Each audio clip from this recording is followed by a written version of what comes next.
charged with? That's a really good question. I'm charged with being the head of an organized criminal group, which is in charge of recruiting girls to make TikTok videos to steal the money from the TikTok views. Recruiting girls to make TikTok videos and stealing the money. So it's really a financial crime? It looks that way, and it's very interesting because the girls who they've identified to add to the file are saying that we're not victims of anything and this isn't true. But the state believes it's true, and the state thinks that I, as a 35-year-old man, woke up. I was already extremely financially successful. I was already a father. I was already very well known. I had no financial motivation. I have no criminal record. It's not my personality profile, but I woke up at the age of 35 and decided to make girls do TikTok to enrich myself with the pennies that I would earn from TikTok views. So in the United States, I think the belief is that you were charged with human trafficking. Yeah, that's human trafficking because what you do is you force a girl to work against her will for financial gain. That's human trafficking. And their justification for this is that girls do TikTok. Some girls I know who they've found who say they're not victims have TikTok accounts. How do you force someone to do TikTok videos? I guess the prosecutor is going to have to explain that, isn't he? It's a very interesting scenario I'm in, and I'm inside of Romania, so I have to show a degree of respect to the Romanian judicial system. And I have to show a degree of respect to the situation I'm in. But the overall charge is that there's an organized criminal group. There's a group of us. I'm the head of it. My brother is below me. And we use the lover boy method to convince women to do TikTok videos to make money so that we can steal the TikTok money. So there's just to be clear, you are not accused of pandering, of pimping, of forcing women to have sex with anybody. No, not forcing them to have sex, not restraining their movement, not stopping them from living a full life, but the fact that we are somehow convincing them to have TikTok. Very interesting. I don't think... But there's no actual... I'm asking you this because I do think it's a widespread belief that you were accused of pimping. Yeah, no, that's nothing to do with any of this case. Absolutely nothing. And it's kind of scary because the crime in itself of human trafficking is a unique one because they can ignore the statement of the victim. So the girls have come forward and said, this is insane. You've just picked us because we're near Andrew and we're his friends. But the whole idea of the crime is they can say that she's brainwashed, right? She's under duress. So you can ignore her statement. State says she's a victim regardless of the fact that she says she's not a victim. So it's very interesting because the difference between sex and rape is consent, right? Right. But they remove all of that. They're like, nope, you're a victim. No matter what you say, we're deciding you're a victim. And they've chosen them. And of course, these girls do nothing pornographic. They've never had sex with anyone, nothing to do with that. So they've picked TikTok. So it's scary. Imagine you're a full-grown man anywhere in the world today. They can find two girls who have TikTok on their phone, which is every single female on the planet, and they can accuse you of forcing them to take the TikTok money. And even if the girls say they didn't do that, this isn't true, then you're still a human trafficker. But force, what does that consist of? Forcing someone to do something, are they accusing you of using violence or? No, they're accusing me, and this is the thing, they're accusing me of using the lover boy method, coercing them by being nice. And by the way, these charges presumably are public, so... They're public, and this is extremely serious, but if you actually analyze the overall case against me, they're saying that Andrew and his brother, by being nice men, convinced girls to have TikTok accounts and then take the money. And it's very interesting because inside of the entire case file, there's not a single financial transaction to us for money. What are the penalties? They're extremely severe, 5 to 10 years in jail. And I've already served, coming up now, 7 months in a form of jail. They can only hold So you are essentially incarcerated right now? Absolutely, I'm on house arrest. And that counts as jail. You can only be held 6 months without charge. I was initially picked up, thrown in a cell without charge. And I think the intention of the entire investigation at that point was to find the crime because they had very, very weak evidence. They contacted 2,000 people who know me or knew me. They tried very hard to convince some female somewhere to come forward and say something bad about me. The media machine, which works hands in hands with the justice machine, as you know very well, did exactly that. In fact, they offered bribes effectively. They'd call up ex-girlfriends and say, if you have anything bad to say about Andrew, we can pay you $50,000 for the story. And they tried very hard. They didn't find any evidence of anything. They then released me on house arrest. And then 2 days before the legal limit in which they had to drop everything, they charged me with whatever they had from the beginning, which is very little. And now we have to wait for the Romanian judicial system to analyze the file and, God willing, throw it away. How long did you spend in jail? I was in jail for 92 days in a Romanian jail cell. What was that like? It was certainly an interesting experience. I won't lie and say it was easy. It was certainly very difficult. The uncertainty of it. It's a very uncertain situation to be picked up on just before New Year's Eve and thrown in a cell without charge. And I'm asking different prison guards and different prisoners, how long am I going to be here? One prisoner's like, I've been here 2 years. I was like, have you been charged? He goes, yeah, but I haven't gone to court yet. Like, everyone's been there for years. I thought I was going to be there for years. And it certainly takes a mental toll on you. And I think jail is a different experience when you know you're innocent. There was a guy in there for murder. He's like, yeah, I murdered someone, I'm in jail. You can your soul and your mind can accept the punishment for a crime. But when you've actually done nothing wrong, I think jail is a lot harder. Did you know why you were there? Not initially. So for about the first 2 weeks, I never actually got told in English what I was accused of because I was arrested on December 29th. There's New Year's. What were the circumstances of that? Yeah, December 29th, 5 a.m., the armed guards ran in this house. They spent all day searching the entire house. They were very interested in electronics, as most federal agencies are.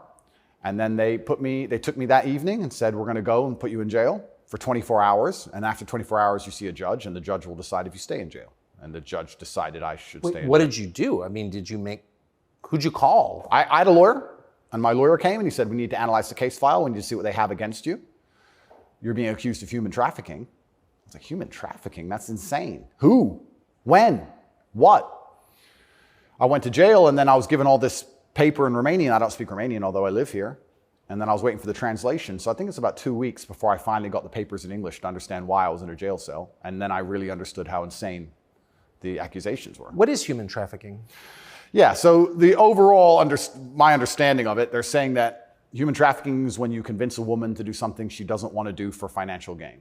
And there's different methods you can do that. You can do that through force, and you can also do that through emotional coercion. I think most people, just speaking from the American perspective, most people believe that human trafficking is effectively slavery, selling human beings. That's what I believe as well. Absolutely. And this is the thing that's so interesting. When you finally end up the enemy of the matrix, and they use the legal system as a weapon to punish you for having an opinion, you realize how subjective the law is, right? Because it can be a weapon. When you have something subjective, you can just pick and choose. So if they sit and say, human trafficking is a woman doing something for financial gain against her will via emotional coercion. Well, he knows these two girls, they have TikTok accounts. Emotional coercion? Convincing her. That's what I'm accused of, because they have no proof of me doing anything wrong. So they said, he's convinced these girls to do TikTok for money. The girls have said this is not true, and the state is denying their statement, saying, no, you're brainwashed, it is true. And I went to jail. So how is the state, so the state is trying to coerce the women, so how is the state not committing human trafficking by the same definition? Well, absolutely, it's very interesting. It's very interesting that you can sit someone down and tell them they're a victim when they say they're not a victim. You're a victim of being coerced, and we're going to try to coerce you into conceding you were coerced. Exactly. It's a very interesting scenario. And okay. Yeah, and it's a very interesting scenario. And it's up until this point, no judge has looked at the evidence of the case. So up until this point, I've been to court a bunch of times. But the only reason I was in court was to discuss my preventative detention. So under Romanian law, if you being free can impede the investigation, you should stay in jail. So the judge agreed that, yeah, maybe if he's free, he can damage this investigation because they're trying very hard to get something on this guy. So I've done a bunch of jail time. And now it just begins. The judge is going to look at the case. And like I said, God willing, I still have enough faith in the Romanian judicial system that she's going to look at this and go, this is not a crime. You're aware of the media coverage of this, however. So you're in jail for 90 days or more, and the rest of the world is talking about you. Do you know what they're saying? They're saying very heinous things, and I would hate to come across as a conspiracy theorist, Tucker, but I kind of have a feeling that this might be something to do with my influence and an attempt to slander my name. Perhaps I'm crazy. But the fact that they chose such a heinous crime, and they reported it so heavily, and they won't shut up and keep repeating basically a slander attack day after day after day. Also considering the fact that other people who genuinely commit heinous crimes have far more favorable press coverage. I don't want you to think I'm a conspiracy theorist. Please, Tucker, I would hate for you to come here and call me crazy. Yeah. But something very strange about it, and I think when Jeffrey Epstein's friends call you immoral? Yeah. The goal of it is certainly to slander my name, and I like to see it as a litmus test. I like to see it as an intelligence test. Anybody who wakes up and looks at me and goes, he's a human trafficker because of TikTok. They're fully gone. So, but from the West, just to defend the average news consumer in the West. Sure. Andrew Tate, kind of an outlaw, Yep. lives in some palace in Romania, wherever that is. Yep. And Romania sounds like the kind of place where human trafficking is like the main industry. A lot of it happens here. That's what's so crazy about it, right? What's so crazy is if they really want to find a human trafficker, I think they could probably do it quite easily. But they managed to get me. That's certainly the perception. But it's one of those charges that kind of sells itself. Oh, absolutely. And it doesn't matter if you're found guilty or not, right? You're a human trafficker forever. And but I do think that public consciousness is changing. I think with things like there's been some very large court cases recently involving some very famous people in which women were caught lying, trying to slander men's names for rape and these kinds of things. And I don't think people believe it anymore. But that scares me to a degree because I think that the typical weapon, the standardized playbook is now failing, and I don't know what the new playbook's going to be. It's almost like better the devil you know. You're too famous, you're too successful, we don't like you. Call him a rapist or a human trafficker, put him all over the news, slander his name, try and wreck his life.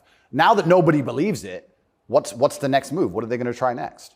Wouldn't it just have been easier to commit like a massive financial crime and defraud people of billions, come up with like a fake cryptocurrency, call it like, I don't know, FTX, or just give a name to it. Yep, something random. You know, steal billions and get your parents involved and buy a bunch of real estate in the Bahamas, and then like you'd be sort of a hero, right? Oh, absolutely. And I would have certainly made a lot more money than TikTok, because I don't think TikTok even pays you for views. And if it certainly does, I never got a single transaction from it. So it's a very interesting scenario. But if I was accused of a financial crime, my name would not be slandered. So no, of course. Well, of course not. You have the presumption of innocence. So just back to the jail thing. So you're in with your brother. At the beginning, I was not, but towards the end, I was, yeah. What did you do all day? It's a good question. I looked at the wall, stared at the wall, smoked cigarettes, lots of push-ups, read the Quran. You smoked cigarettes, did push-ups, and read the Quran. Basically, yes. And certainly had some introspective moments. Tried my best to get out, tried my best to via my small phone calls, understand what's happening in the outside world. Tried to make sure that the people I love and care about are taken care of, because I'm the man of my family, and I'm also the man of quite a large, I wouldn't say empire, but life. And there's a whole lot of people who rely on me. You know, you have staff and families, you have children and families. I know the feeling, yeah. So when you're plucked from that, it's kind of strange. You're in jail and you're concerned for yourself, but your primary concerns are also all your duties as a man. I have duties as a man. I don't want children to starve. You've got a whole tribe. I've got people to pay. So it was very, very frustrating, constantly trying to make sure everybody else was okay and feeling helpless. That's what hurt me the most. I was trying to make sure everybody I love and care about was fine, and I wasn't as powerful as I should have been. And that was very upsetting. And especially if they were going to keep me there for years, I was having serious concerns about how I can feed the people I love. Did you ever come to the edge at all? No. I certainly had some days I was less happy than others, but I made sure that my mindset was built in a way that I could always be doing something constructive. And also, I think you get what you give in life. And if I ever felt particularly sad on a day, I would try very hard to make other people happy, because if I made other people smile, I'd feel better. So even the dinner ladies or the prison guards, I'd try very hard just to make people smile. I know it sounds silly. Some of the prison guards, it doesn't. Some of the prison guards were more open than others, but there was a couple prison guards who were ice cold, who didn't want to say a word to me. And I'm like, hey, bro, your hair looks amazing. And he just stare at me like he wants, shut up. But I just try my best to cheer people up, to cheer myself up. And as a man, all you can do is just find the resolve to continue doing the best you can in the current circumstance. So, what were the other prisoners like? I don't want to insult Romania in any way, and I love this country and I chose to live here. But if I had to describe it for the people, for an American audience to understand, I don't think Romania and a lot of these countries have the same kind of mental health setup or the mental health support that a lot of Western nations have. So you end up in jail. Ooh. So I think there was a lot of mental health problems inside the jail. So it was very similar. It wasn't just a jail. There was also a lot of mental health problems in there, which adds a new complexity and a new dimension to the suffering, because there's just random screaming and there's suicide and it's certainly not a very nice place to be. Oh, so it's horrifying. Yeah, I don't want to go back. You hear the phrase Romanian prison and it sounds tough, so it was what you would imagine. It is, and when this process is over, there's a lot more I will say, but I will say the staff were very nice to me, and I want to make this clear. I want to make it very clear that all the staff in the jail were very professional and very nice to me. I would almost say that they believed I was innocent and they understood that I didn't belong there. There was a semi-apologetic vibe to the way I was treated by the guards, if that makes sense. Yes. They understood very well. I don't think anybody, like I said, with a functioning brain believes that me at the age of 35 decided to steal TikTok money and ruin my entire life without financial motivation to girls who say they're not victims of anything. I don't think anybody with a brain. Well, the fact that you're not accused of a sex crime or of violence, which I think most people don't really understand. Yep. And they can look it up. Yep. I mean, but you're not actually accused of Correct. rape, Correct. selling anyone, Correct. pimping. Correct. Okay.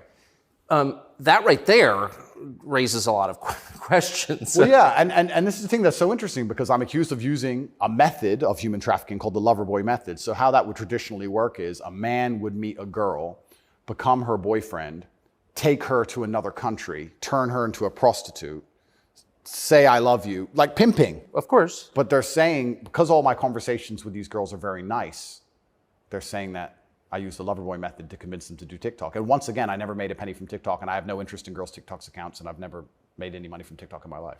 So that raises the question. So that right there, I think, I mean, we can let people assess. I'm not, an expert on the Romanian legal code, but that's kind of not the impression that most people have. Okay? And that's the media, who have made that the media have tried very hard to do that. And if I had to estimate, I think that the overall intention was just to throw me in a cell, use the media machine to drum up something real. I think that's what the goal was. So, but what's and I believe that. It seems, obviously. Yeah. One thing, I've never been to Romania before, and one thing I'm struck by is the American presence here. Oh, it's massive. Fully understand that. So there are 3 NATO bases here now. They're bustling because of the war in Ukraine. Yep. One's on the Black Sea, Yep. right below Crimea. So this is strategically important, this country, to NATO. Absolutely. And so this is a lot less far away than I realized. It's much more American influence. Oh, absolutely. Do you think that played a role? Yeah, well, I think, and I don't want to get this incorrect, I think it's the 2nd or 3rd biggest U.S. embassy in the world. The U.S. embassy here looks like a prison. It's huge. They've got a huge embassy here. And even during Ceausescu, during the communism days, Romania was an ally of the West, even during communism. Yes. So, yes. Ceausescu came to New York. Yes, that's right, yeah. So Romania and America have been very good friends for a very long time.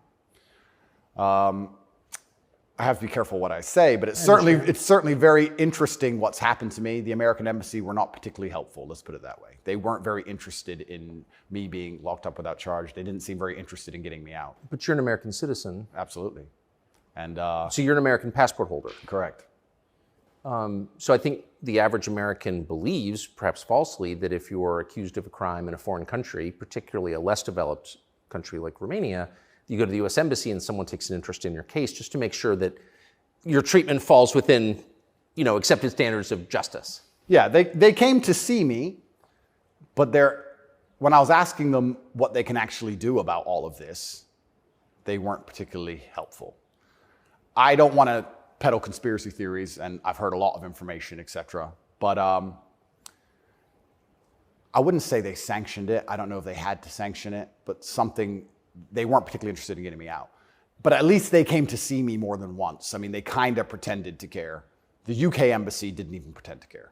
The UK embassy was, I really think they enjoyed it. They didn't. And you're a British subject as well? Correct. And this is the kind of thing, and I want to say this here, that's kind of frustrating for me because Romania is my home now for 7 years, but I'm half British, half American originally. And when something like this happens to you, you have this longing for home. You kind of want to go home. When you end up in a jail in a country where, even though you've lived for a long time, you don't speak the language, you don't understand the legal system, going to court in a foreign language is far more intimidating than in your own language. I can't even imagine. You don't have a clue what's being said. You don't understand how anything works. And then you kind of have this longing for home, but I feel like my home countries hate me, and they hate me because of my message, which I believe to be a positive message. So you kind of have this strange feeling of homelessness, because it's like, well, if I go to the UK, I believe they're going to attack me the same. If I go to America, I believe they're going to attack me the same. So where do you go? It's kind of scary. Where do you go? It's a good question. We're going to have to see. How did you wind up here? I moved to Romania. I came to visit a long time ago. Before anybody ever visited Romania, I came to visit and I genuinely fell in love with the place. It truly is a fantastic country. I love nature, as an amazing nature. It's a very safe place. It has this reputation of being dangerous. It's not dangerous. It's very safe. The people are very good. The people are very conservative traditionally. It's almost like America was 20, 30 years ago. It's gorgeous. They have a bunch of nice restaurants and plenty of things to do. And I've never had a problem here in any way. Never had any issue with the law or with the other side, criminals, nothing, until this came out of nowhere. So it's been very strange. So what is it about your message, do you think, that infuriates certain people? Well, my message is traditional masculinity. My message is to stand up and say what you mean and mean what you say. And even going to the gym nowadays is an act of defiance, because when you have a man who's built with any degree of principle, you say no to things. And I think if I have to analyze my message and why I'm so disliked by the people who dislike me, it's not the things I'm saying, it's the fact that if you adhere to my principles and you adhere to the things I say, you end up being the kind of person who will resist certain ideas. You say no. What kind of man never says no? Name a man who never says no. Men say no, right? Men wake up and say, no, I don't think that should be done this way. No, my children will not be taught that. It's no. the father's primary job. Absolutely. So when you say to men, listen, you're allowed to have an opinion. You're allowed to have standards. You're allowed to have boundaries and barriers. You're allowed to get up and become important and work hard and try hard and become the kind of man who can't be controlled.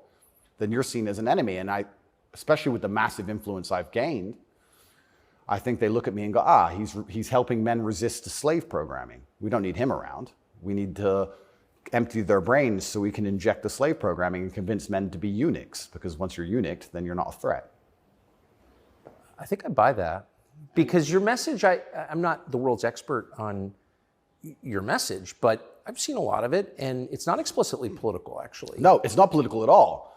And their original attack before this Matrix attack is they weaponized virtue, which is what they usually do. There's no genuine virtue inside of these people. They weaponize virtue. They find a virtue, and they turn it into a bullet, and they shoot at you. I'm sure you know very well. Yeah, I've heard. Yeah. I was a misogynist for the longest time just for saying that men should have standards. If you tell a man he can have standards in a relationship in any way, you're a misogynist. It's actually very interesting because what does that mean to have standards in a relationship? But this is the thing that's so interesting about it, because they've gendered the argument when I never did. I said as a man, you shouldn't have a girlfriend who is a liar and a cheater, and you also shouldn't have male friends who are liars and cheaters. You shouldn't be around dishonest people, yes, male or female. Amen. And they gendered it and said, he's a misogynist. He's saying that men should only act this way with women, etc. I said that men should have standards, and you should have protocols that you're prepared to accept, and you should have hard parameters. And if a woman doesn't want to adhere to those parameters, that's her decision, and it's her prerogative, but you don't have to stay with her. Why should you? What's wrong with that? Well, that's teaching men to say no. They don't want men to say no. So are you arguing that it's better to be with a virtuous woman? I think so, yes. I know that's crazy. No, I'm serious. I mean, that seems I like am, Tucker. I don't want to. That seems like good advice. I don't want to come across as extreme. But yes, I am. And what's actually funny is I really believe most of the things I'm saying were accepted by absolutely everybody 15 years ago, 10 years ago. And now it's public enemy number one. And it's because of the mass influence I have. At one point, I became the most Googled man on earth. At one point. And it's a scary situation I'm in. But if you're arguing that it's really important for a man to find a good woman, a decent woman, an honest woman, that's the truest thing that's ever been said. I Absolutely. mean, that's the most important thing any man can do. I mean, I can just tell you firsthand. Oh, thank you very much. Married 32 years, that's the most important thing. And you think saying that angered people? Absolutely, because I'm arguing the only way to do that is via masculine excellence. I'm saying in the world we live in today, it's hyper-competitive. And if you want to be the kind of man that has the choice of women to choose a good one, you need to be an excellent man. It's no longer acceptable for you to just be an average Joe or below average. You have to get up and you have to work hard and you have to be smart and interesting and you have to be charismatic and make some money and be in good shape and you have to try very hard. And unfortunately for them, if you follow that path as a man and you become successful in those realms, you end up being the kind of person who resists enslavement. You become the kind of person who wakes up and says, no, I don't believe in that. That doesn't make sense to me. I can't imagine a better message than that. If you want a good society. So then you have to argue and sit and say, do these people want a happy, functioning society or do they want something else? What do you think? I think that I would never kill myself. And I also... Just throwing that out there? Yeah. And I also think that when you want to conquer a society, you kill the military-age males. That's what you do. That's the first thing they've ever done. They walk in and all the men have to have their throats cut. They can't perhaps do that, but they can certainly cut your balls off, and then you can't resist. And I think there's certainly a movement to ensure that there's very little resistance left inside of the number one demographic which is required to resist oppression, which are military-age males. And they don't want those kind of people waking up with any kind of self-respect or standards, or to say, no, I don't accept this. I do not need a 9th injection. They don't want that. They want you to sit and say, I don't need it, but the news said so, oh well. So in the one interview that you and I did, you had a line that I've been thinking about ever since. I thought it was so interesting. I never thought of it before. You said that a lot of people went along with the vax, and that you didn't judge them because facts change. But now that we know that a lot of what we were told was wrong and some of it was a lie, it is a requirement of your own dignity, of your own self-respect to say so. Completely. And people should apologize. I really do believe. And I have nothing against the people who fell for the propaganda, fell for the programming, and took the vaccine. Yes, I agree. Fine. But you should wake up and say, I was fooled. I've learned my lesson. I will not be fooled again. But if you were fooled by the MSM and took the injection and you continue to be fooled and you've not self-reflected and you've not realized that they lied to you the entire way and you now believe the new bunch of lies that are all over the television, then there's something wrong with you. Or you don't care that you were lied to. You don't care that you were lied to, because I think a lot of this is actually genuinely cowardice. I think it's a very easy worldview. The life is easier if you accept the news tells the truth. Yes. Everything they want me to believe is true. Everything's nice and simple. Good guys, bad guys, doop-de-doop-de-doo. And if you want to actually wake up, it takes a degree of bravery, because then you have to destroy your entire worldview, everything you've ever understood and everything you're told, and you have to really look at the world and go, oh, this is a mess. And that takes bravery. And once again, that's why they don't want men to be brave. They want you to sit there and go, oh, it's easier if just, CNN said, so it must be true. And it's cowardice. And they're trying to instill cowardice in all of us. That's what they're trying very hard to do. And I think even just me as a person, the people who hate me, my detractors who dislike me so much, even if I say nothing, I just turn up, big, bald, strong, fast car. It's just me. I'm like the enemy to them, because I symbolize men who don't comply. And not don't comply in a negative law-breaking way, but don't comply if we don't agree with that or we don't see common sense in that, we're going to politely decline. And that's simply not allowed. What's it like to have the prospect of prison hanging over you? I think that I like to believe that this is a test from God. I like to believe that if you become the most Googled man in the world for saying that you have mental resilience, that God is going to make sure you don't have that degree of fame without testing you. I like to believe that God comes along and says, yes, I've allowed you to become the top G. We're going to see if you really are the top G. I believe that's how the world works. It's certainly intimidating, especially knowing you're completely innocent. But I believe it's a test, and I believe it's my job to pass the test for my ancestors and for people watching over me and for God. And I think I have to do the absolute best I can possibly do in the scenario and the circumstance, regardless of whether I win or lose. I still believe I'm going to win because I've seen the case file and I've seen that no laws have been broken. But even in the very unfortunate circumstance that this matrix attack goes deep enough to throw me into a jail cell, I think I should handle it like a man. I think I should stay and finish the process, and I should walk with my head held high and suffer as much as I need to suffer to stick by my convictions and know that I'm an innocent person. And I refuse to break. I refuse to cry. I refuse to be depressed about it. I'm going to wake up and I'm going to smile regardless.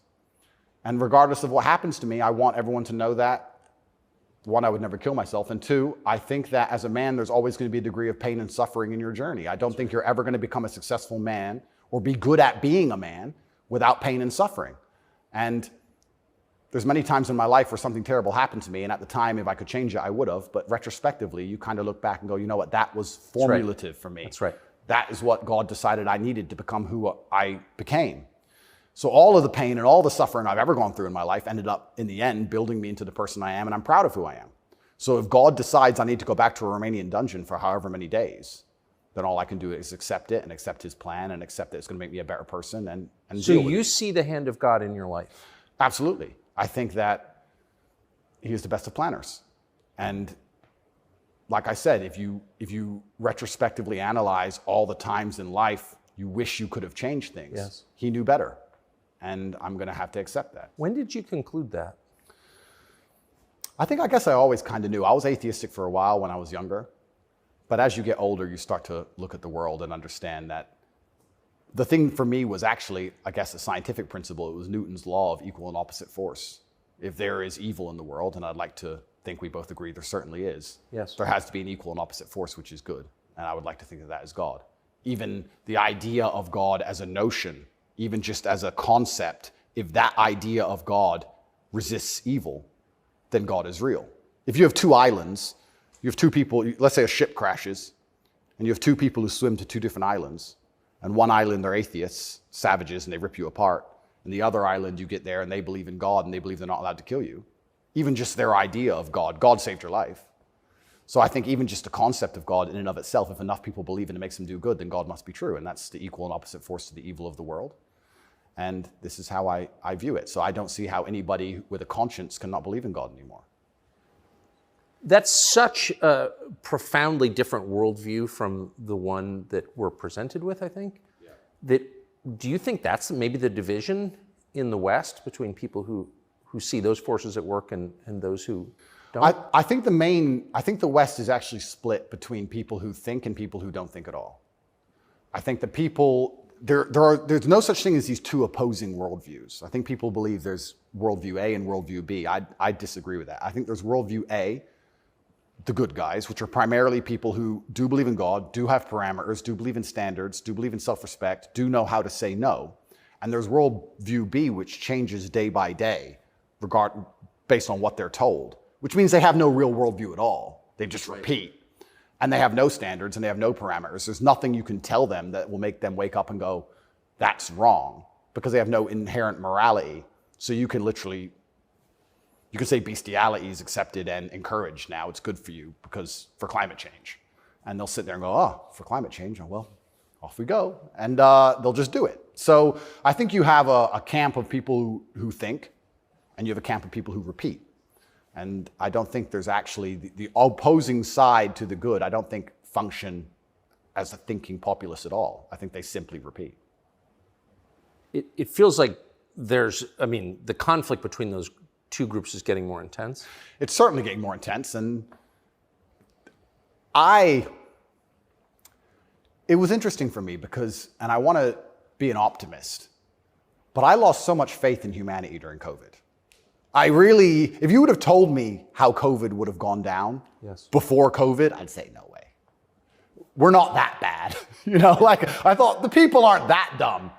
But when I experienced COVID, it's actually scary. You see how the Nazis managed to do what they did. You see how they managed to put people in concentration camps. You see it. And I had a very unique view of COVID because in the first days of COVID, when people were falling over in China and the Italian hospitals were overrun, at the height of the panic, when most people believed, because it was the very beginning, early stages, my brother and I had a very logical conversation and said, we're two military-aged men in very good physical condition. If we die of this, the world's over. If it can kill us, it's zombie apocalypse. So why are we going to live in fear? So we found the only two countries that were open, which were Sweden and Belarus. We had just been to Belarus. This is before the Ukraine war. We'd just been there. We decided to try Sweden. So for the first 3 months of COVID, during the height of lockdowns, when Florida was closed, when it was absolute... I remember. Yeah, when it was the craziest lockdowns globally, me and Tristan are in Sweden in absolute freedom. They had no restrictions, no masks, no vaccine passports, no social distancing, nightclubs are full, restaurants are open, perfectly complete normal society. Nobody talks about this anymore. Nobody talks about, wait, Sweden never did a thing. Everything functioned perfectly fine the entire time. And they don't have it. Where's their mass? Where's their their winter of severe illness and death? Yes. They never had one. It's a cold country. Never had one. So we were living in Sweden, living completely normal lives, seeing the internet and seeing this insanity. And we're like, well, surely if we just put up a few videos of us partying in Sweden in nightclubs, this will wake people up. People ignored their own eyes. That's the scariest thing about everything, is that they can get to a level where, with the media machine, where people will genuinely ignore their own eyes. I don't understand how you can get people so brainwashed that they will see that the sky is blue, and then they'll watch that the sky is green, and then they'll look at it again and go, the sky's green. It's crazy to me, but COVID proves they can do that. And that's why the war is getting so intense, because the principled people are saying, how can you still believe in the things that you're saying? Here is all the logical, empirical evidence that that is a lie. But these people are ideologically brainwashed and they don't want to take enough. They don't have the bravery it takes to wake up and accept that they're being lied to. So they'd rather just, to the end of time, repeat what they're told. And it becomes more and more intense as it becomes more and more ridiculous. That's so scary. As it becomes more and more ridiculous, the more intense both sides get. Yes. Right? So what the future holds, I'm not entirely sure. But I like to believe, even my current charges, I found solace when I was in jail, that the thinking people are looking at this going, something about this doesn't seem right. Well, I mean, it is a little bracing. I mean, when I discovered, I was sympathetic to you already. Yeah. But, a man's accused of human trafficking. It's worth finding out what he's accused of. Sure. And when I discovered that there was no actual human trafficking charge, that's not actually human trafficking. I don't care what you call it. Yep. You weren't buying it, even accused of buying and selling anyone. Then the next conclusion you inevitably reach is they don't like the guy. They don't like his views. It's fine. They're going to send him to jail for that. Yep. That does seem like an escalation. Absolutely. But if they don't like your views and you're inspiring millions of people to resist slave programming, you become a threat. Like, they discuss me. But you can't send a guy to jail because you disagree with him. You shouldn't. But even before I went to jail, the members of parliament in the UK were talking about me and what a dangerous role model I am for young boys.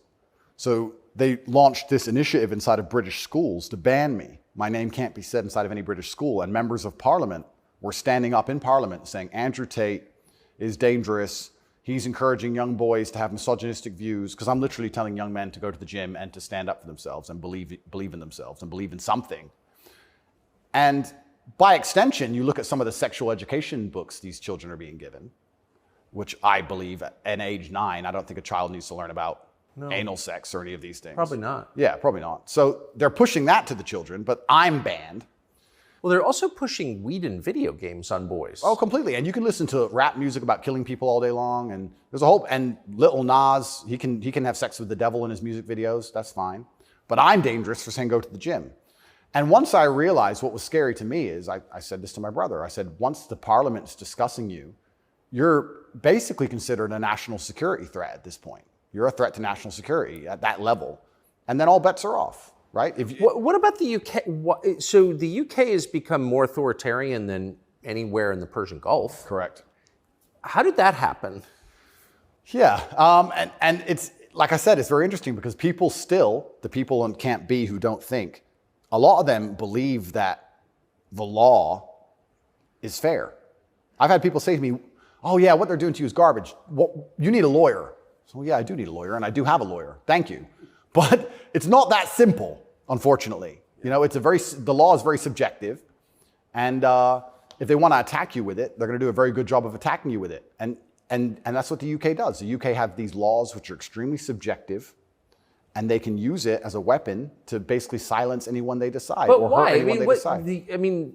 England is the birthplace of free speech, of habeas corpus, of kind of framework of liberal democracy that we thought we believed in. Yep. And now it's a country where people are arrested for praying.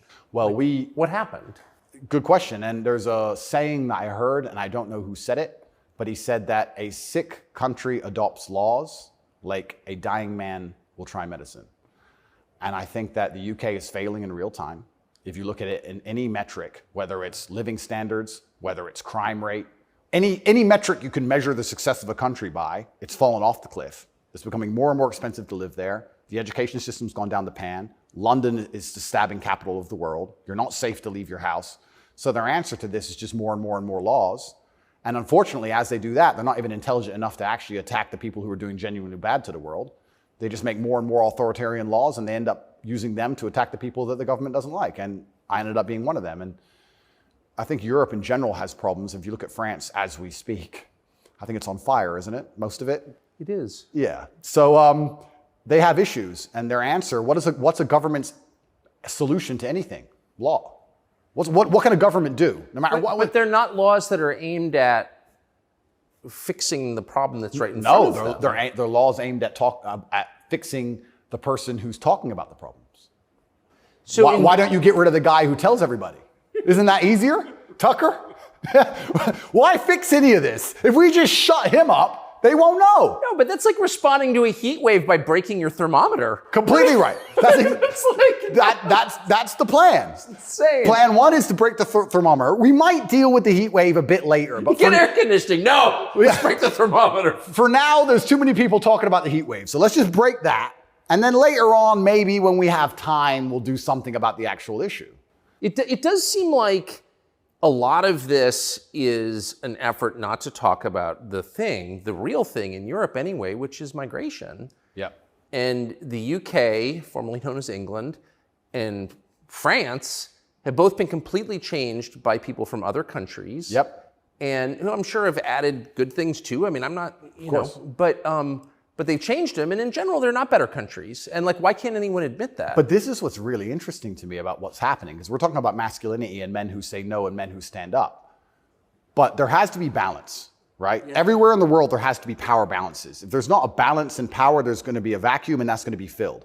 If you neuter the native population of men, if you destroy their mentality to resist, if you tell them that every single thing about them masculine is wrong, and you basically feminize and unicate them, turn them into eunuchs, and then you import high testosterone men from the third world who don't believe any of this garbage, who grew up in a society where they understand the only way to succeed is to be a fearsome predator to a degree.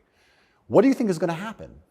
Like, who's supposed to protect the sanctity of these nations and these settlements and these towns and villages? The police? No. In general, I would argue that it's the masculine essence that can be detected by the people who arrive. I guarantee if you were to put a bunch of these migrants in Sarajevo or Moscow, they'd behave themselves. Oh, but yeah. I have a feeling they'd just look around and go, not today. But when you neuter the native populace, then it's like, well, there's a power vacuum. And when there's a power vacuum, what do we expect to happen? So that's what are the French going to do about it? What's your average Englishman going to do about it? Nothing. And that's the thing. And that makes you wonder, is this purposeful? Like, why these two actions of neutering the native populace and importing these high testosterone third worlders are so at odds with each other. Is this purposeful? I'm not sure, but has anyone considered this? So yeah, it's interesting because you talk about these are huge and intentional trends, and I mean they're historically transformative trends. They're a big deal. And so they're probably not happening by accident, right? There's got to be some intent. How could there not be? That's right. And how do they expect all of this to end? And this is exactly what's happening with migration. The problem with migration specifically is that there's no native masculine populace to enforce any degree of culture or boundary or parameter. And like I said, I would argue the point, and I've been to Sarajevo and I've been to Moscow, I've been to these places and I've seen there's a whole bunch of migration and everybody seems to just behave a little bit differently. And I think that's because people understand. That men live here? That men live here. Yeah. If you turn up in someone's house and their house is pristine, you're probably going to take your cup and you're going to go put it in the kitchen. But if you turn up in somebody's house and it's a fucking mess, and nobody respects the house and nobody cares, and the man is drugged out of his mind, half asleep on the couch, what are you going to do with your cup? You're going to leave it there. You don't give a shit. If you turn up to the Western world and look at it, then you're going to hit on his wife. Absolutely. So what do we expect to happen in these scenarios, right? And it is purposeful and it is scary that even me just telling men to go to the gym is seen as an act of defiance to the point where I have to be punished. I must go to jail. I must be silenced. The thermometer must be broken. If at the end of all of this, no matter what happens, do you plan to stay in Romania? I love Romania. I love this country. And if I am found not guilty, I will stay in Romania, yeah. I will still stay here. I don't believe in running away. I also believe, and perhaps this is... Yeah, I didn't even want to ask you that because you've got a legal case pending, but I mean, presumably you're rich enough to run away when you haven't. Correct. I'm not going anywhere. I think if I was anywhere in the Western world, this would have happened to me. I don't think this is Romania's fault. Let's put it that way. I don't think this is Romania's fault. I think if I resided in Switzerland or France or Italy, the same thing would have happened. Yeah. From knowing what I know. I think it was going to happen to me regardless. And I think I do have a large amount of sympathy, especially amongst the Romanian population. I get thousands of messages a day from Romanians apologizing to me. Yeah. I think the people here actually like me. My waiter at lunch yesterday is one of them. He wanted you to know, yeah. Oh, amazing. This is what I mean. Everyone understands what's happening. My problem is not with Romania. I don't hold any personal grudges against Romania. I think that this Matrix attack was going to come to me. Basically. What is the Matrix? Good question. I guess some Americans call it the deep state, but I like to look at it in a more global way. When I say the Matrix, I think there are certain agendas which are being pushed. I think the media machine and the judicial systems of the world work together hand in hand. I think the goal is to control people's minds to a point where they don't discuss anything that's important. The reason I use The Matrix is because I've watched that movie a few times and it has so many similarities to the... Have you seen the movie? No. You've never seen the movie The Matrix? No, I don't watch any movie. Tucker. I don't want to talk about it on camera. No, I'm very dyslexic and it's hard for me to watch video. Got it. Honestly. Understood. But there's so many similarities, and the basic premise is that humans' minds are controlled and put inside of a false reality so that their body heat can be manifested for the machines. And I don't think it's much different to reality. Our minds are controlled, we're put in a false version of reality, we're told things aren't true, we're arguing over things that don't matter, we're observing a false version of events, and the goal of it is just to distract us long enough for our bodies to be used for the machines, to soulless. And I think it's pretty similar, striking similarities. And even then, there's a bunch of other similarities which are difficult for me to explain. You haven't watched the movie, but there are agents inside of the Matrix, and the idea of the agent, the purpose of the agent is to make sure that nobody understands how the Matrix really works and to wake anybody's mind up. They want to keep you asleep. And any person can become an agent at any time. If they're not unplugged, if their mind is not free, they can become an agent, and their job is to keep you asleep. And you see agents all the time. COVID awoken me to agents. When I would sit and talk to somebody and they seemed perfectly rational and normal, until I mentioned COVID, and then they'd fully change. No, it's dangerous. No, what do you mean? What do you mean? Are you crazy? My grandma got sick. And they became an agent instantly and started repeating the news to me. And I was like, your grandma got sick. How old is she? 97? Interesting. Oh, I better lock myself in my house then. Dumbass. So agents exist and the Matrix exists, and I think most people's version of the world is a false one. The idea and the world that most people have in their mind and how society functions and how all these things function, I genuinely believe is completely false. I think they've all been lied to. I don't think anybody understands how any of the world works. And I try and use some very simple analogies to wake people up. I said to one of my friends once, I said, if me and you could play video games for $10,000 and you could cheat, would you cheat? He goes, well, no. I was like, if I was whooping your ass and it was 10 grand a game and you could cheat, would you cheat? He goes, yeah. I was like, all right, so you accept that people cheat to win in a video game for a menial amount of money. You think they're not going to cheat for something that matters? Yeah. I think they're not going to cheat for something important? You understand what I'm saying? Oh, yeah. Yeah. So how about to get the most important job in the world, President of the United States? I would never kill myself.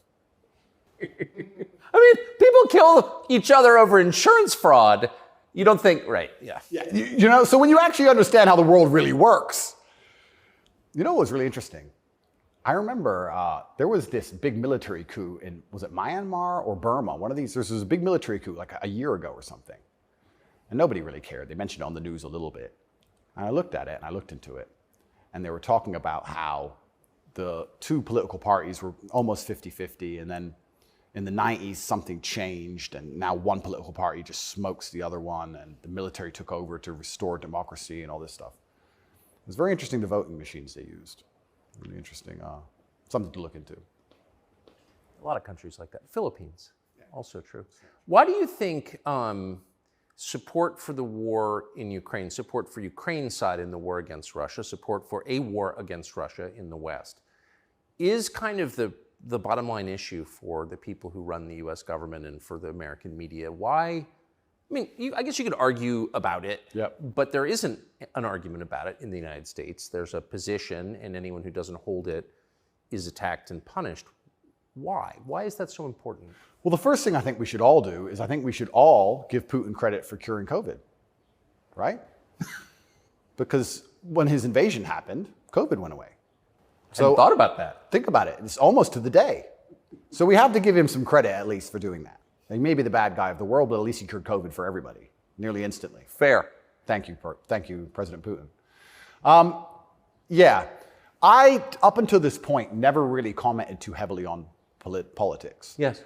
But I understand very well, I like to believe what's happening with Ukraine and Russia. And what I will say to the people who are watching this at home is that if you are naive enough to believe that there are good guys and bad guys in wars, and it's as simple as good and bad, and that the bad guys are crazy and the good guys want freedom, then you need to do a little bit more investigation into what's really happening. And when you look at the vested interest of any country or any person. Can I just ask you to pause and just comment? That's the truest thing, what you just said. That is and anyone who doesn't understand that should shut the fuck up. And I mean it, having seen war. Anyone who's telling you that it's Churchill versus Hitler is an idiot. Well, I'll give you an example. When my father was still alive, Excuse me. Yeah, no, it's true. When my father was still alive, my father died 6 or 7 years ago. I was a lot younger. The war in Afghanistan was going on. He died 6 or 7 years ago. How old was he? 56. Oh gosh. Yeah, he died. But the war in Afghanistan was going on. And I remember asking my dad, saying, why do the Taliban even fight and resist the American war machine? They don't stand a chance. Like, why are these terrorists even fighting against the American war machine? And my dad said, they're fighting for their way of life. They want their wife, and they want their children, and they want their society and their language, and they don't want pride flags, and they don't want American bullshit, and they don't want to be told what to do. And they're fighting to be a culture and be a people which is independent in and of itself. Like, they're not the bad guys you think they are. They're people who are like, why are you here? What do you want? We don't agree with that. That's against our holy book. Fuck off. Right? So even there's no such thing as good and bad in any war. And people. Who is your father? My father was a chess master. He worked for the CIA when he was a linguist for the CIA, and then he was American. He was discharged, and for a story I won't tell, but he was a chess master, and it's very interesting. I encourage people to look at his Twitter. He still has Twitter @TateTerrific, and everything he was talking about 11 years ago is so important now. 11 years ago, no one cared about. We had the Donbass in 2014. People cared. Yes. People cared a bit. But he predicted the future. You want to see how chess players can see the future? Read his Twitter. Everything from LGBTQ, why they need your kids because they can't have their own, to the war that's coming and how Europe's going to have an energy crisis, to the letter. It's all on his Twitter. It's amazing to read. It's like you could tell the future. 10 years ago, no one talked about any of this stuff. Did he live in the U.S.? Yes. Yeah, he lived in America. Fascinating. Yeah, it's crazy. But he was telling me about a lot of this stuff even when I was a lot younger. And as we said, there's no good guys and bad guys. But when you have a vested interest in something, I think that people are relatively simple. You're talking about why the American government has such a vested interest in this war. Which is not good for America. Which is not good for America. So is it, well, we can say it's for money or we can say it's for power. What else would it be for? What, is it really for freedom and democracy? Well, I think that's already been destroyed by Zelensky, hasn't it? So yes. What is it for if it's not for money and power? And then you say, well, who's the money and the power going to? These are logical conversations. It's a very logical thought process. I agree. You know, wouldn't it be interesting to say, okay, I woke up, I'm an American. I would never kill myself. I woke up, I'm an American. Why does America care? Well, I guess it's for money or power. There's no other reason. Okay, well, America wants to be a rich, powerful country. That's fine. Is the money and power going to America, or is it going to a select few individuals? Are those select individuals interested in me and my life? Do they care about benefiting me? Do I need to support the power grab of these select few individuals? Is that going to be a smart move for me to make, for me to have the best possible human experience? Like, this is a very logical thought process. Yes. People don't seem to think anymore. They believe that there's a good guy and there's a bad guy, and one team's completely good and one team's completely bad. One team's crazy. They often use the word crazy because to be completely bad, you have to be crazy, right? So you're crazy. He's crazy, just for no reason. Reasonless. It's insanity. I don't know if you saw Lukashenko with the BBC. Did you ever see that interview? No. Oh, brother. Please watch it. The way he destroys the BBC. I thought I did the best job, but I take second place. Amazing, amazing. But yeah, and you just have to be critically thinking. And then after you're critically thinking, you have to be brave enough. And this is the real pandemic of the world, is cowardice. You have to be brave enough to look around you and realize, everything was a trick. Everything was a lie. But why not be a coward? I mean, it's just a lot easier, right? Well, it used to be. This is the thing that's interesting. I would actually argue in the 1950s and 60s, if you were to agree with every single narrative and obey every single law and do exactly what you were supposed to do and pay your taxes, etc., you'd at least get a wife who respected you. You'd at least have children who could go to school without being indoctrinated to a degree. Yeah. You could have a nice house. You could have a pickup truck. You could have a pretty good life if you just followed the rules. Yes. I don't think that's true anymore. I think that if you are a man especially, and this is what I talk about masculine issues. If you're a man who was born and you decide to do exactly as you're told, you're going to end up depressed, in debt, working a job that you hate, with a wife who doesn't respect you, with kids who don't listen to you, in a house you don't own, until she leaves you, and then you contemplate suicide a while, and maybe you might find some purpose towards the end, enough to survive and pay your taxes, and then you're gone. I don't think a man who just follows the programming is going to find any happiness. But they don't care. Why would they? They have no interest in masculine happiness. This is another thing that's very interesting. They talk about men's mental health all the time, especially in the UK. I'm not sure about America, but in the UK, they have this big drive for men's mental health, saying that men commit more suicides. A lot more. Because it's hard to be a man. We commit more suicides, we're more depressed, we have all these mental health problems. I come along, I genuinely get thousands of emails a day saying I'm helping men's mental health, but no. You can't help it the way Andrew wants. You can't tell them to go to the gym and stand up for themselves and have pride. What kind of man is going to have a solid mentality and not have mental health issues if he has no pride? That's part of being a man. Part of being a man is proud of yourself. If you wake up and you're not proud of who you are and how you look and the things you say, how are you ever going to have a solid mentality? So when I teach things that genuinely help men's mental health, that's outlawed. No, you're not allowed to do that. Instead, you have to take our version, which is to pretend to care about men's mental health, but not give a shit. Give them a life they know they're not going to enjoy, pay taxes, and die. And men are the backbone and medicate them. And medicate them. Medicate them long enough to keep working. The same way as we medicate farm animals. Just a bunch of injections. Yeah, just keep them alive long enough to get the milk. Milk's gone. Chop the head off. Boom. They need to put you in prison. They're trying. Yeah. I can see why. They're trying. And it's scary. A lot of people, but then what do? Do I just shut up? No. You don't think so? No, you can't shut up. I mean, because in the end, your self-respect, your dignity is the only thing. That's right. And this is what people don't understand. People say, Andrew, why are you fighting this war? And they don't understand that war is certain. You either fight war against injustice and you fight war against the things you know that are wrong and you feel good inside of yourself, or you accept the slave programming and fight a war with your own mind. You have to fight something. Yes. I can shut up and believe what I'm told in the news, but then why am I so unhappy all the time? Why am I depressed? Why does my life suck? Why does my woman ignore me? Why do my children not respect me? You're fighting a war, then you're fighting a war with your own mind. I'd rather have all of me on side and fight against what I know is genuinely evil. You can't escape the battle. The battle's here for all of us. So I've made my decision, and that's why I can't be quiet, because you just said I would lose my self-respect, and I'd lose my dignity, and I don't think I can function that way as a man. And I don't think any man should be able to function without self-respect and dignity. The reason men died on the Titanic was for self-respect and dignity. They went into the icy cold water and died because they would feel honorless if they jumped on the boat and left the women to die. That's right. So when you have self-respect and dignity, you have a hard parameter, and you'll do things which are deemed crazy or insane because you believe in them and you stick up for yourself. And that's why they don't want men to have self-respect and dignity. Rather be a free man in your grave. Absolutely. So I can't be quiet, and I'm going to say what I believe is true. And I genuinely believe I'm helping the world. I think that any young man who is a follower of mine, I will argue there's no influencer on the planet besides me who is genuinely benefiting their life. I know you're not big on the internet. I look at these other streamers and these other influencers. They play video games all day.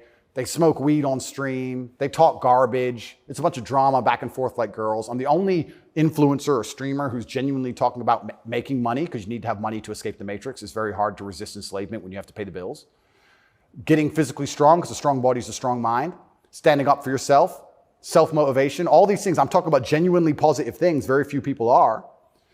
And I think that is an extremely important message that needs to be told. And I'm not going to stop doing it, because I know I'm genuinely helping the world. And they're going to try and punish me for it for the rest of my life. I think this is just beginning. And I think when I beat this case, which I believe I will beat, I think something else is going to come. And it's kind of scary, because I am a little bit afraid and a little bit intimidated by the incompetence of my enemy, because their standardized playbook is now failing in real time. The standardized playbook is the media attack, the lie, and it's not working anymore. And it got me a little bit worried about what the next move is. You used to just be able to lie about a guy all over the news and you win, right? But now it's like, shut up. So now what? I don't know. And that's what's kind of scary in my scenario, because nobody's going to believe any of the crap they print about me. Nobody believes it. Nobody believes it. Whenever I do an interview with the Matrix media, nobody believes. They have to turn the comments off, because everyone in the comments are just ripping them apart. Well, you do seem very sad on the verge of killing yourself, are you? Absolutely not. Really not. I never would. And that's what You said that, I know. I have to keep saying it. I have to keep saying it because it's scary, right? But I believe you get 3 lives. I think they cancel you initially. And then when that fails, they try and put you in jail without a reason. And if that fails, there's only one option left after that. That's right. So I'm in a very scary scenario. But I guess the same as the men on the Titanic just couldn't get on the lifeboat. I just can't stop saying what I believe to be true. If a young man comes to me and says he's depressed, I'm going to tell him how to become a kind of man who's proud of himself. And if that makes him the kind of person that resists slave programming, I'm always going to be public enemy number 1. You've said depression isn't real, or it's not, as the way we describe depression isn't accurate. What do you think of depression? When I say depression isn't real, that really upset the world, especially the liberals, because they all live on medication, right? When I say depression isn't real, I'm saying that because I don't believe in things that can take away power from me. If I believed in depression, I would have been depressed in jail. But I can't be depressed if I don't believe in it. If you don't believe in ghosts, how can you be haunted? You have 2 people in a haunted house. One believes in ghosts, one doesn't. There's a knock in the night. One wakes up, calls an exorcist, is terrified, looks for a ghost. The other guy doesn't believe in ghosts. Knock in the night, goes back to sleep. It's the belief in the ghost that gives it the power. If I don't believe in depression, I believe in feeling depressed. Sure, we're humans, we have emotions. Sometimes we feel depressed, sometimes we feel happy. I don't believe in the idea of becoming a depressed person who has depression. I don't believe in that. I don't think that's possible for me. So if I don't believe in it, how can it happen? I don't believe in depression. So why would I not adopt the mindset that makes me the most capable predator I can possibly be? Why not adopt the mindset that makes me as competent and as fearsome as possible? If you have to install software in your own mind, why would I not install software that makes me capable of not only driving a Bugatti and flying on private jets, but sitting in a Romanian dungeon covered in cockroaches? I need to be able to do all of it. So why would I believe in something that made me incapable? I don't believe in depression because I think that even the belief in and of itself, when you feel depressed, you'll start to consider, maybe I have depression. Then you go see a psychiatrist who tells you have depression. Then they want you on pills. It's the belief that goes down the spiral. If I feel sad, I go, I'm depressed today. I'll be fine tomorrow. So why, I suspect you're right, or what you're saying is pointing toward truth. That's my personal view. But even if I disagreed with you, I disagree with you. Why is that so offensive, what you just said? Well, that's what's interesting, because when I said depression wasn't real, the number of people who would attack me defending depression, this is what I didn't understand. Right. You say depression isn't real, but depression's ruined my life, and it's super real, and it ruined my life, and I lost my marriage. I'm like, if I told you it wasn't real, you should be coming to me saying, tell me how it's not real. Please help me with my depression. Why are you trying to convince me that it's real? Why are you sticking up for it? And why are you defending depression? And why would I adopt the thinking of someone who's sad? Why would you're going to convince me to take your worldview. You just told me your wife left you, you're fat, and you want to kill yourself. And you want me to sit here and go, with my perfect life, and go, you know what? I want to think like this guy. You're out your mind. I don't believe in it. And because I don't believe in it, it's made me the kind of person who can't become depressed. And the reason they don't like me attacking that is because depression is a fantastic way to subdue a population, right? If everybody's depressed, it's hard to have a revolution. You're depressed. Oh, they've locked us all in our houses. I don't want to go outside anyway. I'm sad, right? So depression's a fantastic tool of population control. They have no problem with you being depressed. They have a problem with you being the opposite, principled and energetic. No, you don't want principled, energetic people. That's a problem. A bunch of depressed people, easy. If you had to invade a country, would you rather the opposing army be principled and energetic or depressed? I'll tell you, I would not want to be invaded by a cheerful army. Absolutely. That's scary. They're having too much fun, right? You want them all to be depressed. So a morose army is easier to defeat. I agree. Absolutely. So depression is a defended idea. You're not allowed to even talk about it. You're not allowed to help people get out of it, right? They like the idea of a depressed population. And this is what I say to people. Now, I'm not stupid. I understand like PTSD is real. I understand mental health is real. I'm not saying that, but I say if you're an 18-year-old boy or 18-year-old man and your life is pretty much okay, bacteria didn't steal your eyesight, which could have happened. You never had a car crash and lost both of your legs, which could have happened. You're actually very fortunate. And you wake up and you say, I'm depressed. I think you're an idiot. I don't think you're depressed. I think you've been psyoped. I think you feel a little bit of depression and you can fix that by changing your life. I think if you became rich and strong and smart and successful and you worked hard and you dedicated yourself and you were motivated and you tried your very, very best to become excellent, you probably wouldn't feel depressed anymore, which means it's not a disease, is it? So why would you, the only reason you're even saying you have depression is because you believe in it. So you're arguing for cause and effect. You're saying if you live a certain way, you're going to feel a certain way. Absolutely. And I also would argue that I think we've evolutionarily, even though I do believe in God, I think that we've designed ourselves and the human has grown into a way where if you feel depressed or sad, I think that's a fantastic trigger or a warning signal to do something. If you were to say to me, Andrew, you have to complete this monumental task. You have to conquer the world. I would say, okay, but I need a emotional motivation to do that. I need to be unhappy having not completed the task. I need to be uncomfortable, right? If you're uncomfortable being out of shape, you'll get in shape. If you're happy being out of shape, then you're just going to stay out of shape, right? So if you feel a degree of uncomfortableness inside of your mind, I think it's just your mind telling you that something about your life needs to change. Yes. You need to get up and change something. Guys would say to me, I'm depressed because I'm fat and I have no girlfriend. And I'd say, no, you have no girlfriend and you're fat and that's why you're depressed.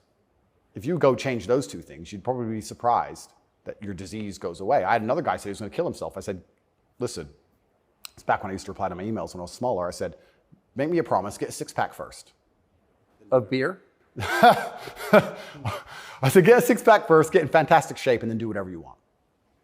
Didn't want to kill himself once he was in fantastic shape. So he did it? Yeah. I have the before and after. I'll put them on Twitter. Kind of interesting that, isn't it? So how are we going to say we have this disease, which is cause and effect? How are we going to say we have this disease where there's something wrong with you as a man, you have a disease because your life sucks? I don't think that's true. I think that your life just sucks and you should change it. And another thing I also preach, and this is another thing that's very important, I also think as a man, because life as a man is pain and suffering, and when I say that, because you're never going to be a good man or good at being a man without pain and suffering. You're going to have to go through a bunch of shit and have a terrible life to become a good man. I think you should embrace that and accept it. And I think that the correct mental model for men to have is a degree of stoicism and not to be too concerned with even how they feel. If I woke up today happy, I would have done this interview with you. If I woke up today sad, I would have done this interview with you. What's the difference? Why put so much importance on my emotion if certain things must be done? I must work, I must train, I must see Tucker Carlson, I must resist the Matrix. You've got duties. I've got things to do. So why are we going to sit around and talk about how I feel if it doesn't even affect how I act? And as a man, it shouldn't, because there's too much to do. And the masculine world is hyper-competitive. This is another thing most people don't understand. Totally agree. It's hyper-competitive out here. All the women want a few men at the top. The Ferrari, you don't want a Ferrari to drive fast. You want a Ferrari because other men want a Ferrari and can't have one. It's hyper-competitive. So if you're competing against every other man for every dollar you make, every girl you see, the house you live in, the car you drive, the life you live, you're not going to be able to compete with the person who performs regardless of how they feel if you only compete when you feel like competing. Right? Because there's men like me out there who will be sad every day and outcompete you regardless. I don't care how I feel. I will still win. And that's the kind of mindset you need to adopt. So when a man comes... You've got a job to do. Stop whining. Go to work. Completely. Yeah, I agree. Completely. Yes. So when men say, I feel sad. Who cares? The world doesn't care. All the men who are out here to destroy you and take your girl don't care. So why do you care? Like the person who should care least is you. You're the only person who wakes up every day who should have a genuine vested interest in improving your life. Nobody else wakes up and wants to improve your life, only you. So if nobody else cares about how you feel, why do you care? So my argument also for depression is, you're depressed, fine. Have you trained today? Well, that doesn't change what you should do with your life, depressed or not. And I don't say this because I'm an eternally happy person. I say this because I've experienced all ranges of human emotion. I was in a Romanian jail cell with cockroaches crawling all over me as I slept. I never missed a day of training. I wouldn't say I was particularly happy, but push-ups must be done. So they got done. You're very close to your brother. Correct. And you were locked away for part of that with him. And did you have fun at all with him? Yes. I do think there's something inside of men, whereas if you're with your boys or you're with your group of men, there's something inside of us. Totally. And it allows you to make the absolute best of the worst situations. Maybe that's an evolution from war. You know, all the Yes. men went to war and you saw all this pain and suffering and you saw heads, people decapitated and you're injured, but then you sit around the campfire and you're laughing. You're laughing. That's right. It's something inside of us that's like a coping mechanism when you're around men. So when me and him were together, no matter how bad the scenario or no matter what they tried to do to us, part of us would just look at each other like, cigarette? And you find joy in that. And yeah, there's definitely, and that's another thing I think a lot of men are lacking. A lot of men are missing is a masculine support network. I think Buddies. Yeah. You know, you talk to a guy and say, what was the highlight of your life? What was the best time of your life? And they'll say, college football. It's not about the football. It's about the team. Yeah. You know? And I think a lot of that's destroyed as well. Because also it's interesting how everything interconnects. When you destroy honor and principle and the masculine essence inside of men, well, now as a man, it's very hard to have friends. I wouldn't want to have a male friend who had no principles, no honors, and didn't work hard and was always crying about being sad. What do I want to hang around with him for? He's a loser, right? So then your support network's destroyed. And I think that men have always needed that since the dawn of time, and I think that's gone. But they don't have friends. Men, especially middle-aged men, have no friends. Absolutely, because they've been told that to give them all away and do as the wife says, and then she left him. No wonder he wants to kill himself, wouldn't you? No wonder he's depressed. It just sounds like the worst existence ever. And now we're living in a world now, especially, where everything is hyper-competitive, especially the sexual marketplace. Like if you're a 52-year-old, overweight, average income, no fame dude, and you have to find a girl, it's going to be pretty difficult to find a good one. It's going to be very hard. So we're like, of course he's lonely. Then his kids don't respect him. They're busy. Like, of course he's sad. Like, it's actually heartbreaking to discuss. It is heartbreaking. It's heartbreaking. But then how do you prevent that happening? Well, then you need to be a man of honor and principle and make sure that you keep your support networks and make sure that your woman does respect you. And a woman's going to respect you when she sees other men respect you. Yes. And they're only going to respect you if you respect yourself. But to respect yourself, you have to be the kind of person who says no. What do you think of porn? There's been some statistics, there's been some studies done. Most men or less men are having sex than ever before. I've seen that. Yeah, and what that's is that? Well, that's an extension of the fact that masculine virtue is being destroyed. That's the thing that's interesting about all these things. They psyop, especially men, they say, listen, women want a feminist man. Women want a man with no moral principle who would make sure that there's a conversation about who should fight the burglar when your house is broken into, because equal opportunities, equal rights, of course. Don't presume just because you're a man that you should defend her physically. Of course not. That makes you a bigot and a misogynist. So they convince men to adopt these virtues and ways. And of course, women, by and large, dislike them for it. So now as masculinity is plummeted, a whole bunch of men are simply not having sex anymore. And then they become addicted to porn, which is cucking, effectively. I mean, two people are having sex and you're just watching it. and it's become a, yeah. Good point. I mean, and it's become a pandemic, right? So men are replacing genuine sexual relationships with just the computer screen and porn. And it's becoming a very, very big problem. And that's also exasperated by the fact that I think the sexual marketplace has become globalized. This is the thing I say to young men. A lot of men come to me with problems, and my only answer to them is masculine excellence. I say that in the world we live in today, being a normal man or below normal is going to be terrible. You have to be an exceptional man because the sexual marketplace, especially, even if you just want to find a wife, is globalized. If you, in 1955, if you met the hot girl in the Nebraskan town, she was the hot girl in the Nebraskan town. If you meet her today, she's being offered to go to Courchevel and go skiing in France, and she's being offered to fly to Dubai, and there's millionaires who can just fly her anywhere and give her anything she wants. And who are you? Right? It's getting harder and harder as a man to even find the most basic human function of reproduction. Even to just find a woman you can reproduce with, it's becoming more and more difficult. You also couple that with the fact that they've destroyed morality in women also. So when you destroy the morality in men and you destroy how a man should act, and then you destroy how a woman should act, you're both going in the opposite direction. Most women out there are very happy to share a man who's just rich and famous, and they don't care. It's right. So if you're the normal guy, there's this rich famous guy with 30 girls. That's 29 dudes who are lonely, and they end up watching porn. And if you have a porn addiction or you have a problem with porn, you have a problem with yourself, because I guarantee if you're the kind of man you're supposed to be, you would have no time for that, and you wouldn't need it. I can confirm that's absolutely and utterly the case. Yeah. So the fact you even need porn shows there's a problem with you as a man, because if you were the kind of man you could be, and I genuinely believe that any man can become anything, then you'd have unlimited sexual options and you would have no interest in that. And I do want to make this clear to the world because there's a bit of a misconception about my story. My father was in the military and then he left to become a professional chess player. He was a traveling chess player. You don't make money with that. My mother and father broke up at age 9. We moved to England purely because you get more help from the state. I was raised on welfare in Marsh Farm, which is the worst area of the worst town, Luton, with the highest crime rate. I went to a school with a 4% pass rate, single mother household effectively. Started from absolutely nothing, became a kickboxing world champion. Your mother was English? English, correct. So I started at the absolute lowest echelon of life and I would like to consider myself somewhere near the top now. I've been through absolutely every stage. So when I say to men, you can become anything you want, and my answer to you is masculine excellence, there's no other answer. I can't tell you how to rig the game and cheat the game. If we're all racing a race and I have a Ferrari and you have a Nissan, I mean, sure, you can get a bit better at driving, but you're probably going to lose. You have to get a better character to play this game of life. So that's why I preach masculine excellence, because for many of the world's problems today, porn, sexual access, being respected by your peers, making sure that your wife's going to stay with you after the children are born for a very long time. That's right. Being happy, anything, it all comes down to who you are as a man. The only answer is masculine excellence. There's nothing you can do besides hard work, accept the trauma and pain and suffering, and work harder than everyone else around you worked.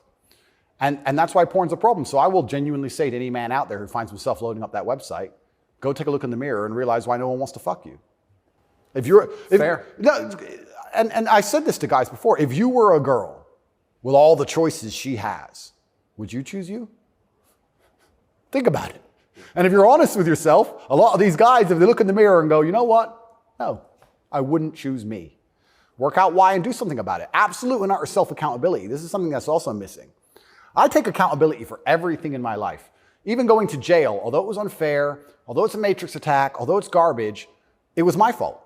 I sat there and go, what did I do wrong? How can I learn from this? Where is my part to play in this? What did I do? Because my actions are what I have the most control over. I have self-accountability for everything. If a woman doesn't want to sleep with me, I don't sit and say, women are this way, society's that way. I just sit and say, okay, why? What can I change?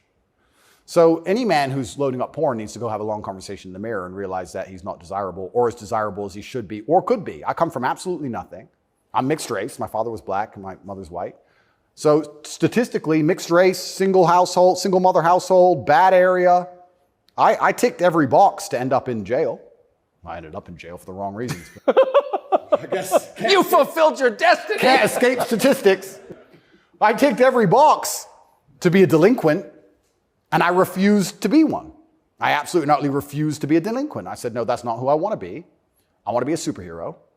And I know the only way to be a superhero is to, 1, suffer, like Batman did, his parents died, and 2, work hard.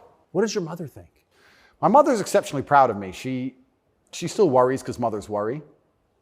But even when we were in jail, she said, well, I know you're both strong. So, like, she knows she has men. She knows she has, That's pretty great. Yeah, of course. And I think that's what, I believe especially also, I think a man has a duty to his last name. I think we carry the last name. We have a duty to our last name. I am a Tate. I am my father's son. The reason my father is discussed so heavily is because of my monumental success. I keep him alive via my success. I would love to think my son does the same thing. Yes. They will talk about my son in a way where they're so interested in his life path that I must be discussed by extension, and then I live forever. So I have a duty to Tate. I have a duty to my last name. I must perform. And this is what I said to my mother on the phone. I'm a Tate. It's fine. Oh, but the conditions are bad. Yeah. That's life. And even as a man today, you're waking up, you want to load up a porn website. You should have respect for your last name, and you should sit and say, is this who I am? Is this what I do? A lot of this comes down to the things we discussed at the very beginning. Self-respect, honor, dignity. Well, you have no dignity? Well, I have too much dignity for that shit. And a lot of these men have no dignity, no self-respect. And it's all an extension. It extends of why they're never going to be who they could be and also what they do to cope with that. And yeah, porn is a coping mechanism. What do you think of women? I think women are some of the most powerful people on the planet, firstly. A lot of the conversations we're having, most people don't understand that women are the gatekeepers and women are the ultimate judges. Women are the ultimate judges, especially of sexual access, right? So when I say that maybe 40% of the letters I got in jail were from women, just love letters, perfume on them and kiss marks, and the traditional masculine role is still respected and loved by so many women. If you were to ask the average woman on the street who hasn't lost her mind what she wants in a man, she would like to be financially provided for, physically protected. I love women. I think they are the most powerful and precious things on the planet. They give life.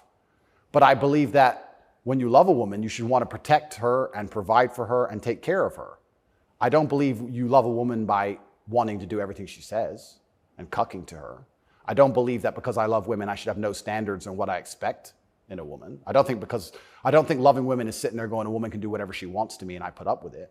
I don't think that's loving women at all. I think loving women is saying, I'm going to be the best man I can be. And the only way I'm going to be a good man is with a degree of standard. And I'm going to be the best man I can be for you. And when I say these things, I get attacked for being a misogynist. Because well, how is that? I think misogynist means someone who hates women. Correct, because I have conversations with women who are, let's say I've done some podcasts with women who are very promiscuous. And I've explained to them that since the dawn of human time in every single society across the planet, promiscuity in females has been frowned upon. Yes, that's true. It hasn't been frowned upon in men, but it has been in women. I explained in a big way. In a big way. In many parts of the world to this day, you can't get married if you're not a virgin. I'm not saying all women should be virgins. I was explaining to her that female promiscuity has always been hated. In every holy book, it's disliked. You've bought into this new think for the last 10 years, and you seem to think it's empowering. And I would argue that it's not empowering. And I sat there and had a conversation with this promiscuous woman, and I said to her that she is doing herself a disservice, and she's dishonoring herself, and she's never going to be happy or fulfilled jumping from bed to bed. And I was told that this makes me misogynistic because women are empowered and they can make whatever choices they want, and I'm insecure to believe that a woman who slept with 300 men is somehow changed mentally and her ability to bond and love a man has been affected by that. But it is. That's true. Well, unfortunately, you're going to end up in a Romanian jail cell for being a misogynist. No, I mean, I love women. And so I've seen it, and that is true what you said. The thing that's interesting is that women intrinsically understand this. Yes. Because if you see a woman dislike another woman, what's the first name she calls her? Slut. It's the first thing a girl says to a girl she doesn't like. It's the biggest insult that comes to her mind is that she's promiscuous, right? So it's interesting, but I've been called a misogynist for that. And then I've been on the internet for a long time. I've made some jokes. I've made some videos, and people don't understand satire or comedy. There's one that they keep repeating. I made a joke.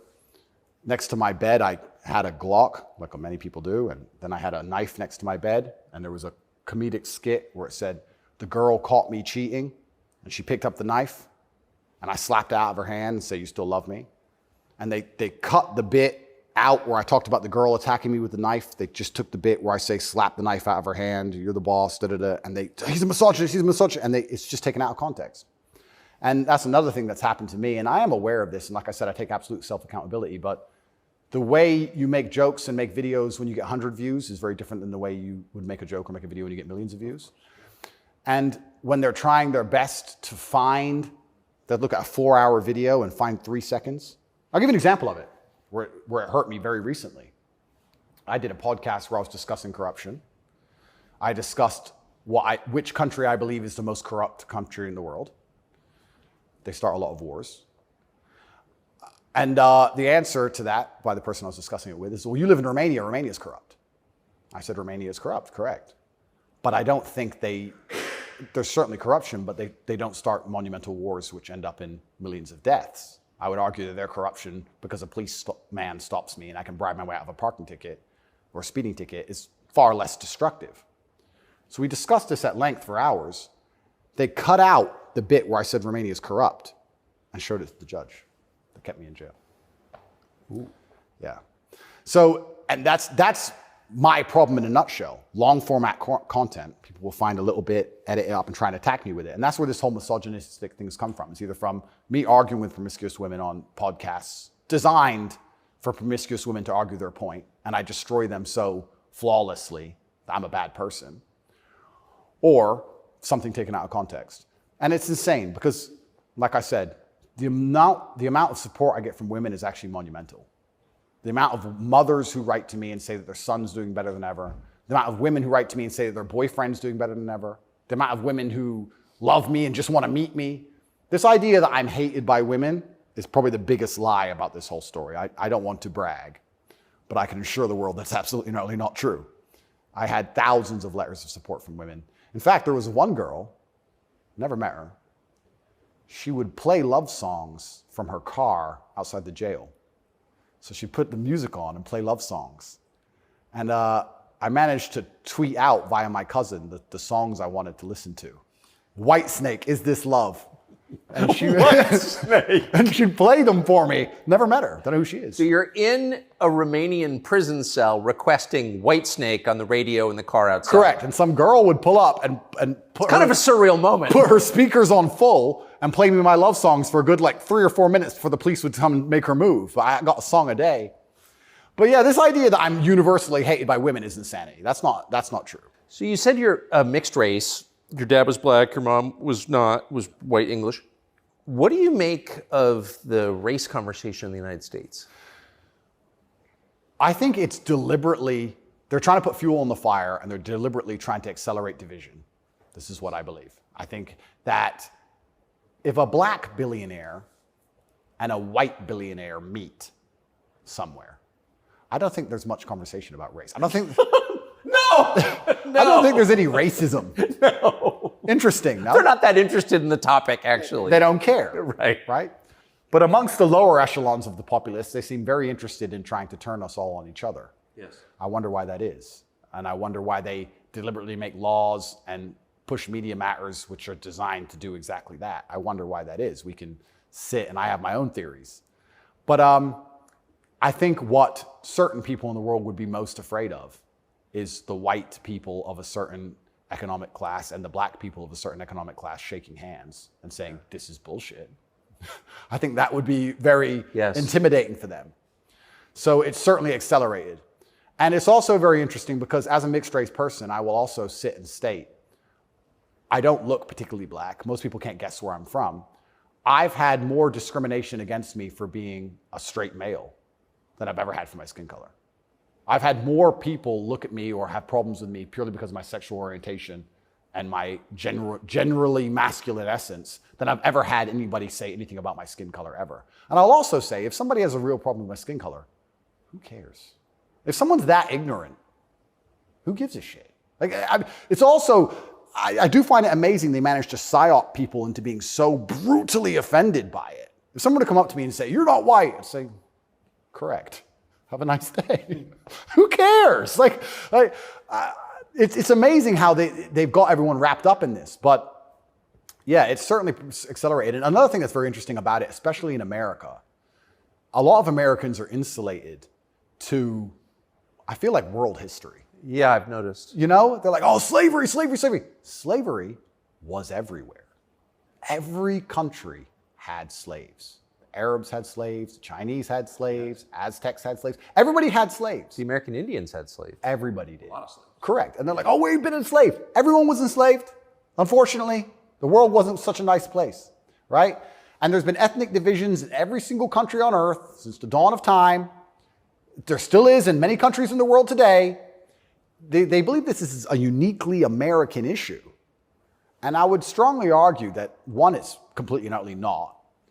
And two, I think that if you are black, white, Asian, I think if you stand up, self-respect, work hard, try your best, turn up on time, firm handshake, don't make excuses for anything, don't look for an easy way out, no matter what your skin color is, in America or England or any other Western nation, I think you can be extremely successful.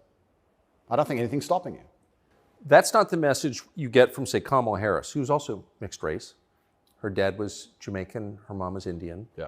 But race is really at the center of her identity and her politics. What do you make of, say, Kamala Harris? Well, let's look at why they purport the idea that depression is so powerful and that you can just catch it from the sky and now you're permanently depressed no matter what happens to you and there's nothing you can do about it and you can't improve your life and you can't be a better person, right?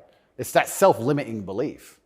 I think by also pushing this racism argument, it's also very much the same thing. I think if you adopt that mindset, if you wake up and you're a particular color, you're purple, and you believe purple people can't make it, what's your chance of making it?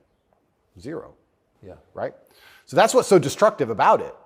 This is what I'll even argue when I argue this point with people and they try and say, oh, but this happens, and they pull out these statistics and all this garbage from the Matrix. I say, listen, even if the world's racist against purple people, the best thing you can do is be such an exceptional purple person that they need you they need you. The only answer is hard work. The only answer is self-accountability, masculine essence, honor, dignity, making your ancestors proud of you because you hold the same last name as them. The answer is the same regardless anyway. But when people like Kamala are pushing this racism agenda, they're trying to say to people effectively, you'll never be anything.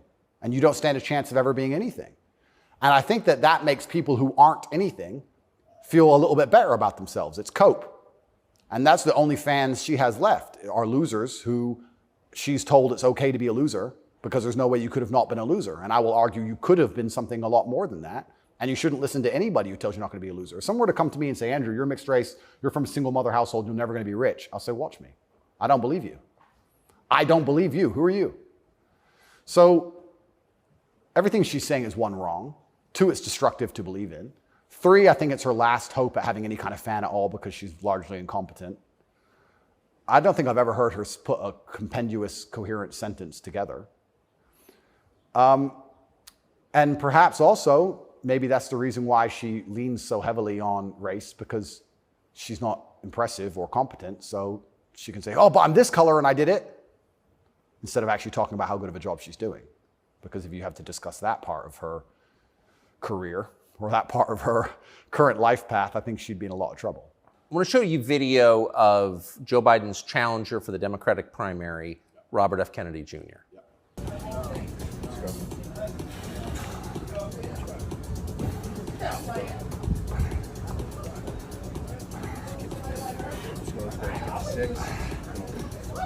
Run it.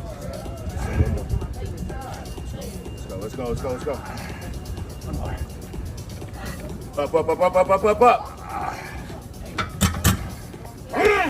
What do you think of him? I think a strong body is a strong mind. I don't think there's anything wrong with a man exercising up until the age he dies. Why wouldn't he? I think that the bottom line of masculinity since the dawn of human time has been a propensity and a capability for violence. I think that's what makes a man a man. I don't see any possible negative connotation with being in good physical shape. I think that's a fantastic way to show discipline, which is very important in any man who's important, especially a world leader. In fact, I love the idea of an elected world leader being in fantastic physical shape. I think it shows that they're a motivated, disciplined person, and I have a lot of respect for him for that. And I think that in the military, we make it mandatory, right, to be in fantastic physical condition. Yes. So why wouldn't we have it mandatory for people who are in charge of the entire world? I think it's fantastic. The President of the United States seems to be failing physically. As you look back at the country whose passport you hold, at the president, what's your reaction? Well, sometimes, and it's not very often, I consider myself ignorant, but I feel like there must be some magic I missed, because wasn't he the most voted for president in history? Oh yeah, billions of votes. Yeah, there must be some magic I just can't detect, Tucker. I don't want to. More than Barack Obama. 81 million votes. It's insane. And I mean, Barack, yeah, sure, he was very intelligent, articulate. Yep. He was concise and compendious with his ideas. He Yes. could make you understand how he thinks. Yes. But Joe must be better in some way. I can't seem to see how, and I guess the fault is with me. I don't know what to say about that one. It's one of those lies that's so ridiculous that you're just like, I don't, okay. He got more votes than Barack Obama. Shut up, he did. Shut up. Excuse me. I want to get your take. This is sort of small ball, but it I think tells you something about a larger trend in the United States. This is a state senator from the state of Wisconsin in a public hearing recently saying, in a discussion on a crime bill, fuck the suburbs. Here she is. Fuck the suburbs. Because they don't know a goddamn thing about how life is in the city. What is that? There's a hostility there. Where does that come from? That comes from being a perpetual victim. That comes from being told that everything that's happening to her is not her fault and she has no self-accountability. Even though she's managed to become a senator, somehow she's still oppressed. And that means that everyone else who looks like her is also completely and utterly oppressed. And anybody who has a slightly better life in any way is, by extension, a bad person because they weren't oppressed. Yes. And that's where the hate comes from. The division's put there by these mindsets which are being purported by the people in charge of the world, convincing you that you have no control at all over your own life. And that's why she's so resentful towards people who have done well in life, not even as well as her. Right. I would also argue, perhaps I'm incorrect, that she probably lives in a suburb. Of course she does.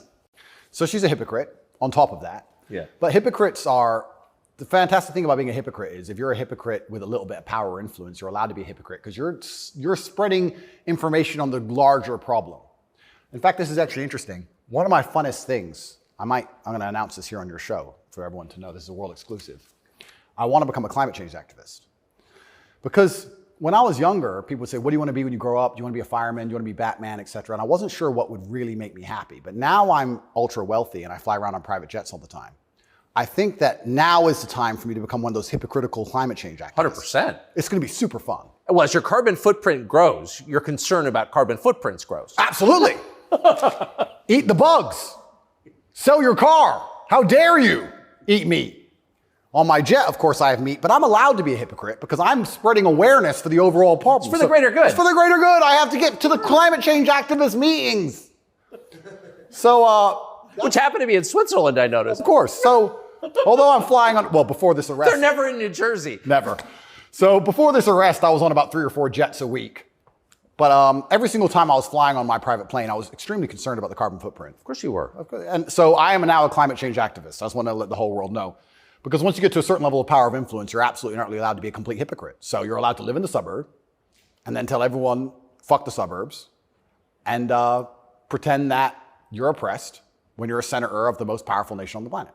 Because it's a logic fail on every level. So one of the human activities has got to produce the greatest carbon footprint is, I would think, war, right? I would think so. Diesel-powered machines, munitions going off. So I was a little bit surprised to see Greta Thunberg with Zelensky this morning. What's interesting to me is this. Firstly, I would never kill myself. Secondly, imagine these people are so detached from reality. Imagine going, you know what we need to do? Brainwave. We need to drum up support for this garbage. Let's take the most loved woman, Greta, and the most loved man, Zelensky, and let's make them meet. Think about the PR. Let's bring a camera. And imagine people sitting around a table going, that's going to really make people support this. Who gives a fuck? I don't want to swear. I'm sorry, but some young girl turns up to a war zone who has nothing. Why is she there? What are they going to talk about? I don't know. But what's their conversation? I think she only yells. I don't think she does talk. I don't understand. Is she going to talk about how the childhood has been stolen from all those million Ukrainian men who have been blown to pieces? Like she talks about childhood being stolen because we drive, cars? I don't think she is. I don't think she's going to mention that. No. Is it just a big PR opportunity? Like what PR team came up with this concoction and thought, this'll keep them on side? It's mind-bending to me who even thought this was a good idea. It's crazy. But of course somebody did. Somebody thought it was a fantastic idea. Have you ever met Greta Thunberg? No, but me and her have had some internet arguments. I think you went to prison for it, right? Yeah, correct. Which is amazing because I'm a climate change activist. So I'm on her team. I was in Sweden during COVID. So we could have met. She didn't want to hang out with me, unfortunately. And then now I'm flying around on my jet everywhere, spreading news about climate change. Same thing. Like in my Bugatti, obviously it's got a big engine. I make sure to talk about climate change out the window as I drive. But I'm on her side. She doesn't seem to be very You yell at the serfs as you pass about climate change? Yeah, don't eat meat. Eat the bugs. What's wrong with you people? You don't care about the earth? Like, if you don't start caring about climate change, all those politicians with beachfront property are going to lose their houses. Yes. And they're very concerned about climate change, which is why they bought their houses on the beachfront, so they can be the first to let you know it's coming. The early warning system, right? They're very concerned. That's why they want to be right there on the beach. Quite honorable if you think about it. Kind of on the front lines of the climate crisis. Absolutely. Lead from the front. So good. But one more point about this. Sorry to go on and on. No, I love it. But when I say these things, people, you don't care about the environment. And I try and explain to them, I love nature. You love hunting, fishing, you love nature. I love nature. Passionately. The problem with all of these things is not that I don't like nature. The problem is that nearly any issue which appears to be virtuous on the planet today is Trojan horsed with garbage. That's the problem. I have no problem with fixing or maintaining or preserving nature.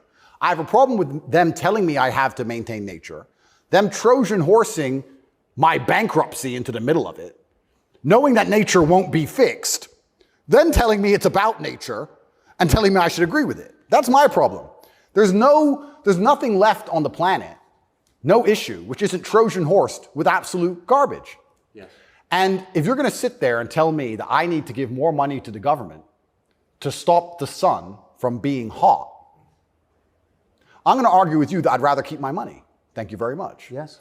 So this is the problem with all these issues. It's nearly anything. When I argue against them, people are like, you don't care about the issue. I do. But you're not smart enough to understand that the legislation around this issue is so large, it hasn't even been read by most of the people voting for it.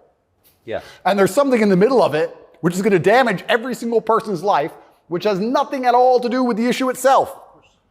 And most people don't understand that. They co-opt people's best instincts, their love of nature, which is a virtue, of course. Yep. Their love of their neighbors during COVID. Don't you care about your neighbors? Oh, Well, completely. of course you do. And your grandparents? I revere my grandparents. Of course, of course. And you're a bad person if you resist. I was a terrible person for going to Sweden. You're a very bad person. You don't care about anyone else. And that's how they do. It's weaponized virtue. And my opposers, every single virtuous thing that comes out of their mouth is never from a place of virtue. It's from a place of hate. Yes. It's weaponized.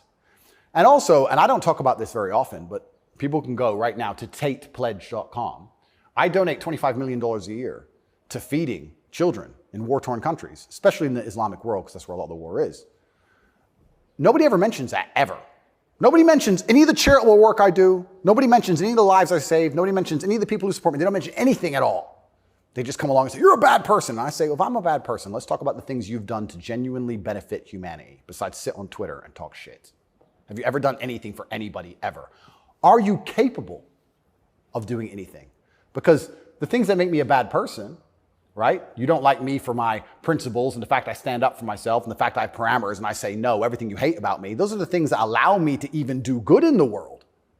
If I was like you, mush, goo, I couldn't even help anyone. If you had to help someone today, how could you even do it? You're broke and you're lazy and you're stupid. You can't even enlighten anybody. You can just spread hate. How is that helping the world? These people are a net negative, genuinely. And that's what's so crazy about being attacked for your morality, like I'm being now. And when you're a good person in general, they attack your morality because the people who are attacking you are absolutely and utterly immoral. The ultimate hypocriticism. Ultimate. Even more than my private jet climate change stance. So it's certainly unique. I do like to believe, though, we're entering a new stage of consciousness. I do like to believe, at least from 10 to 15 years ago, more people are, I think COVID woke some people up. I do like to believe the MSM credibility is tanking in real time. Trump helped massively. Fake news. 2 words. Before Trump, when did you ever hear fake news? I didn't really hear it that often. No. Fake news, fake news, fake news. And he did a fantastic job of that, and he's starting to wake people up. So I'd like to believe there's a degree of us winning, but I just want to make it very clear to the people who attack me and the people who attack anybody who stands up for what they believe in, a lot of their virtue signaling is just hate peddling. And when they can't call you unsuccessful and they can't call you stupid, they have to find a way to hurt you. And the only way they can do that is to say you're a bad person. I've noticed. Yes, I have. So here's Joe Biden expressing his concern about how Putin is doing in the war in Iraq. Interesting. It's hard to tell, but he's clearly losing the war in Iraq. He's losing the war at home. And he has become a bit of a pariah around the world. Do you think Putin is losing the war in Iraq? I don't think he's losing the war in Iraq. I don't think he's fighting a war in Iraq. Okay. He also says he's losing the war at home. I don't think he's fighting in Russia. And I'm also not sure he's losing. So it's a pretty interesting statement on many levels. It's scary. You know, it's a joke, but it's scary. Because I would never kill myself, but I think the reason he was put into office is because he's incompetent. Yes. Because that makes him easy to control and influence. That's what's most scary. It's not scary that he's become incompetent in office. It's that they looked at him and goes, that's who we need. That guy. That's what's most scary to me. Does it surprise you that the weakest president is also the most destructive? Weak men are always destructive because hurt people hurt people. Yeah. I don't know, I heard, someone said that to me a long time ago, hurt people hurt people. They were talking about a relationship and I said, that's true.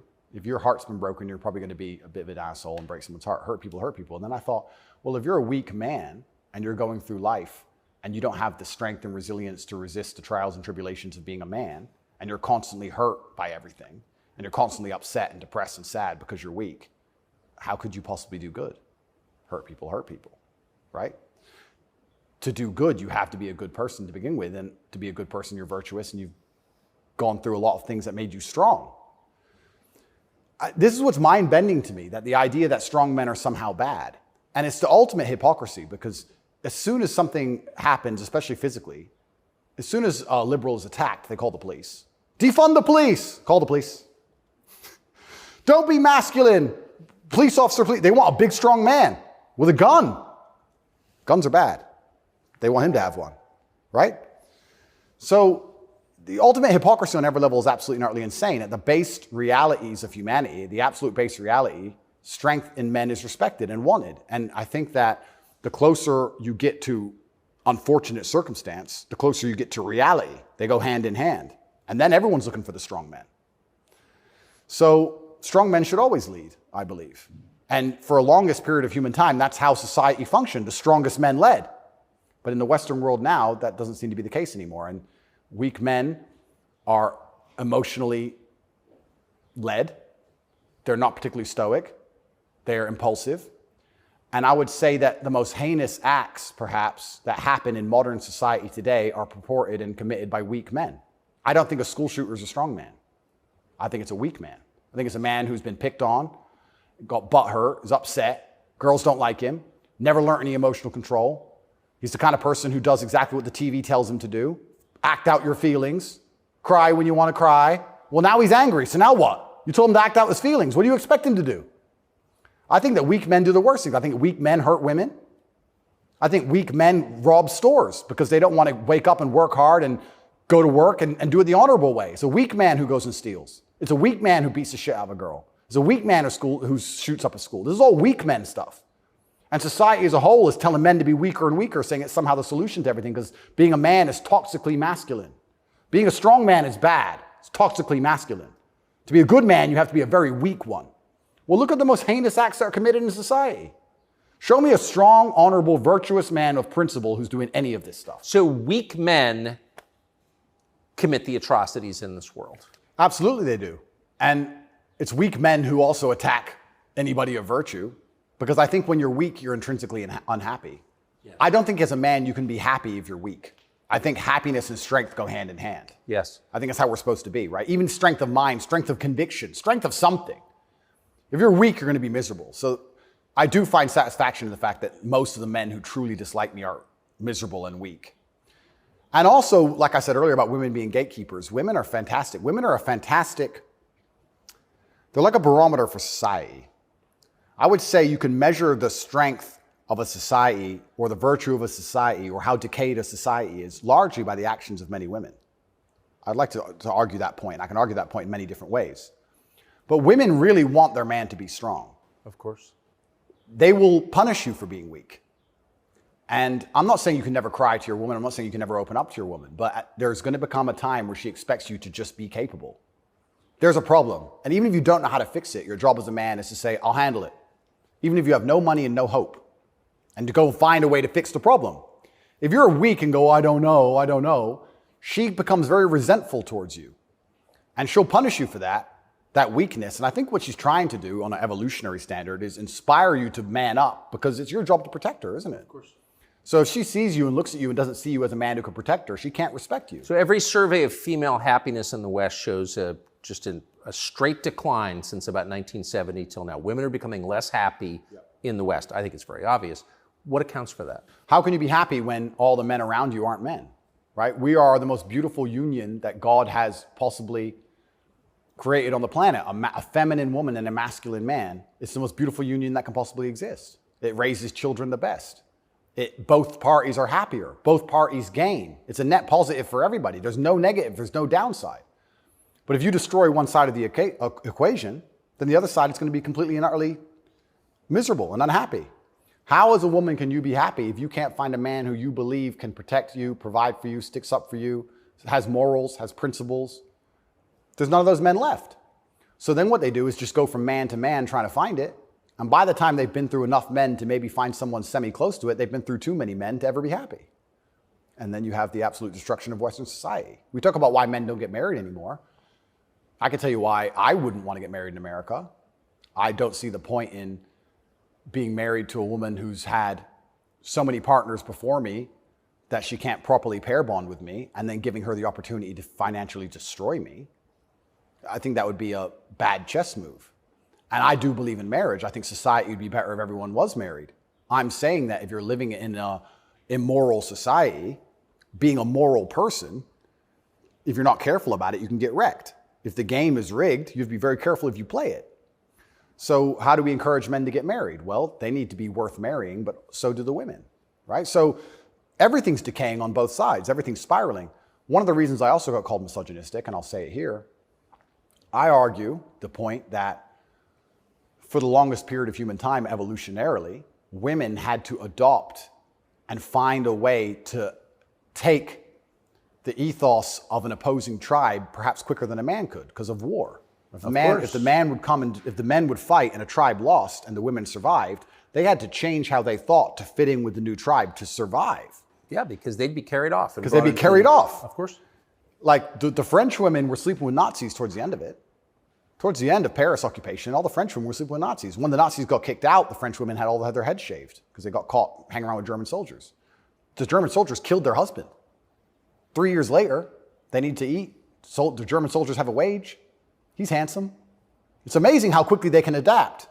And that's for their own survival. That's fantastic. But then if you extrapolate that out and you understand that to be true, then you also understand that women are more susceptible to programming to a degree. I got called misogynistic by saying that if you sit 100 men and 100 women down in front of propaganda, I believe that women are more likely to believe a lot of that. I think a lot of liberals are female. They're more emotional, and it's easier to convince them of something if you use an emotionally led argument, right? So if by extension you now have women who are emotionally led, who are being convinced and their logic is failing because they're being tricked with an emotionally led argument, and the man they're meeting has no principle and no honor, and he can't resist that, she's in charge of the house, well now she's telling the man what to do. Right? If I would have come home during COVID and my woman said, you need to wear a mask, I'd say, no, I don't. End of conversation. But if I was a simp, you need to wear a mask. Okay, baby. Don't. All right. So the women are also largely in charge of the psyop because the men are so desperate to get any kind of connection with a real person and avoid the porn screen. And then these women are being controlled by the mass media as a whole. I say this to I have children. I don't talk about it often. But I said to the mothers of my children, I say, look, either we program their minds or society does. Who do you believe in? Everyone is being programmed by somebody and something. Me, you, everybody. We're all programmed by someone. To sit and think you're above programming is incorrect.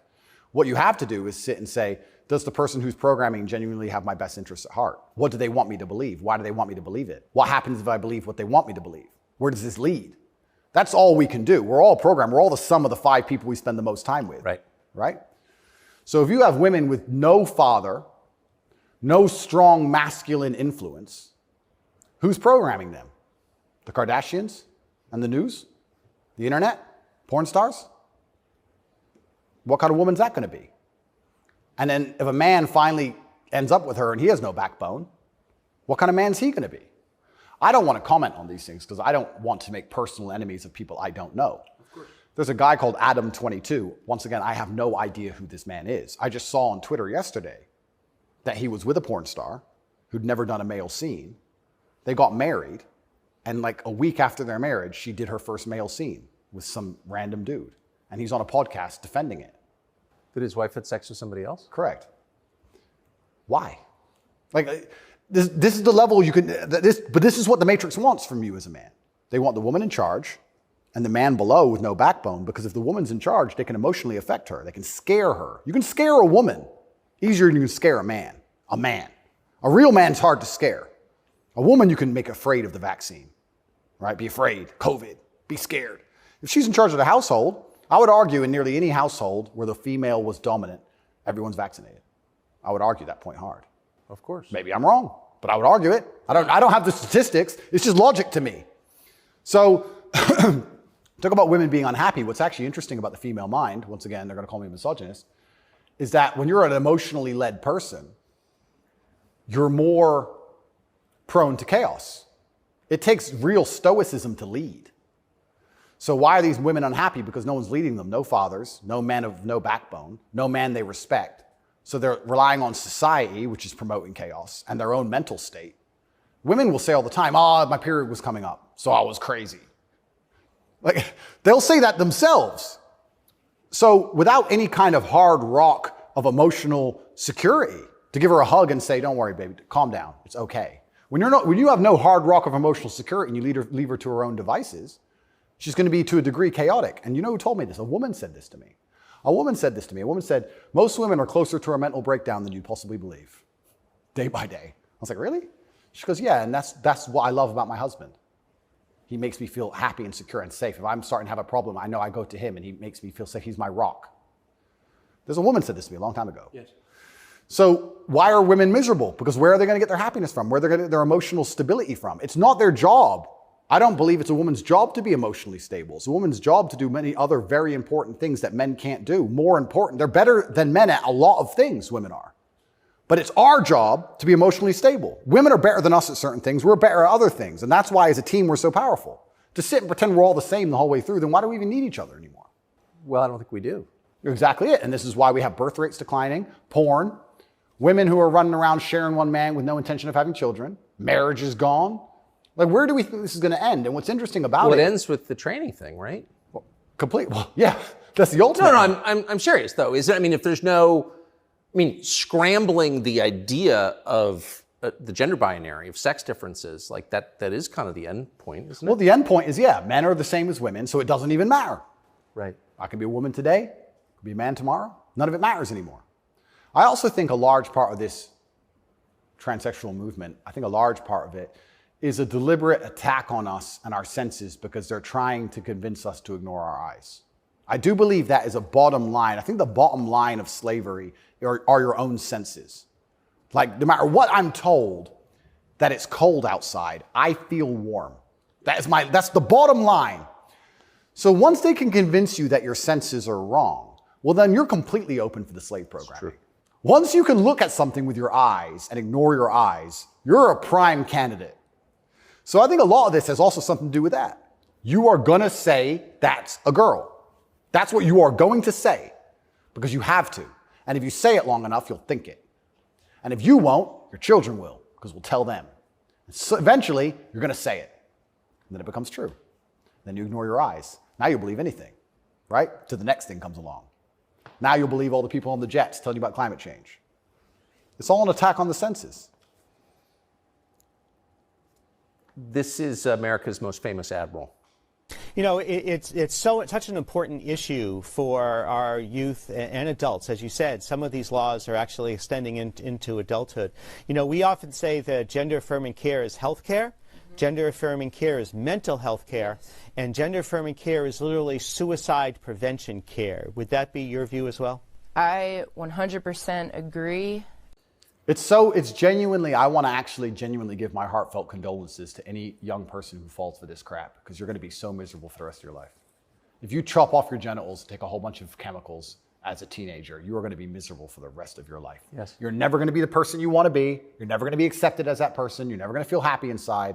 If you fall for this, I genuinely feel sorry for you. That's the first thing I'm going to say. The second thing I'm going to say, I find it very interesting that the only surgery we call affirming is gender surgery. Imagine a girl woke up and said, I was born in the wrong body because my tits are small. I'm a big-titted woman, but I was born in the wrong body. I need tit affirming care. I need to affirm my true body shape. Because otherwise I have a mental health problem. No, it's plastic. It looks good, perhaps, whatever. But we would never say she was born in the wrong body and we had to affirm her genuine body experience. Her triple Ds. Yeah, her triple Ds had to be affirmed. It's garbage. You're not affirming anything. And also, I think it's kind of interesting. They say that trans people commit suicide at a higher rate. That's sad. Nobody should kill themselves. I would hate for anybody to kill themselves. They say that's because they're picked on for being trans. I don't know why anyone's ever had the argument that perhaps they have a mental instability before this trans stuff, and that's why they're more prone to suicide in the first place. Seems like an obvious explanation. Seems like an obvious explanation. I don't think it's normal for anybody to want to mutilate themselves. I think if someone were to come to me and say, I really want to cut my hand off, I would think they had a mental illness. Why? Don't like it. What do you mean you don't like it? I don't like my hand. I don't want it. I would think that's very concerning. So I really, truly feel sorry for any young people who fall for this. I don't blame them. I think it's a massive psyop. And I think if you fall for it, you're going to be miserable forever. And one more point I'll make on this whole thing I found very interesting. I'm a professional fighter, so I spent a lot of time in Thailand when I was fighting. Kickboxing was big over there. And I've always thought, no one's ever mentioned that Thailand has a bunch of ladyboys, right? But if you say to a ladyboy, are you a man or a woman? She goes, I'm a ladyboy. What's that? I'm a man, but I'm a ladyboy. They don't see themselves as women in the real sense of I am female. Right. They don't want to compete against women in sports.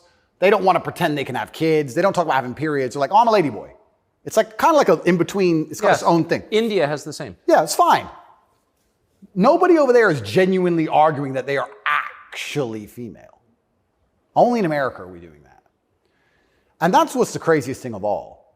Even if you truly, truly believe you need to change gender, and you truly believe it's the right path for you, and you believe you're not being psyoped, and you believe you're going to be happy, and you believe you need to mutilate yourself, that's all fine. But then to come along with the hubris and arrogance to tell me that I have to pretend you're something you're not, yes, biologically. That's right. That's absolutely not really arrogant. You can't tell me what I have to call you, right? I'm allowed to come to my own conclusions and opinions. And the whole point of being a human is that we've gone through life long enough to identify patterns. Imagine humans didn't identify patterns. One person went and got ate by the lion. You watch it happen. Then you go for a turn. Like, no, you work out over time. Don't go near the lion, right?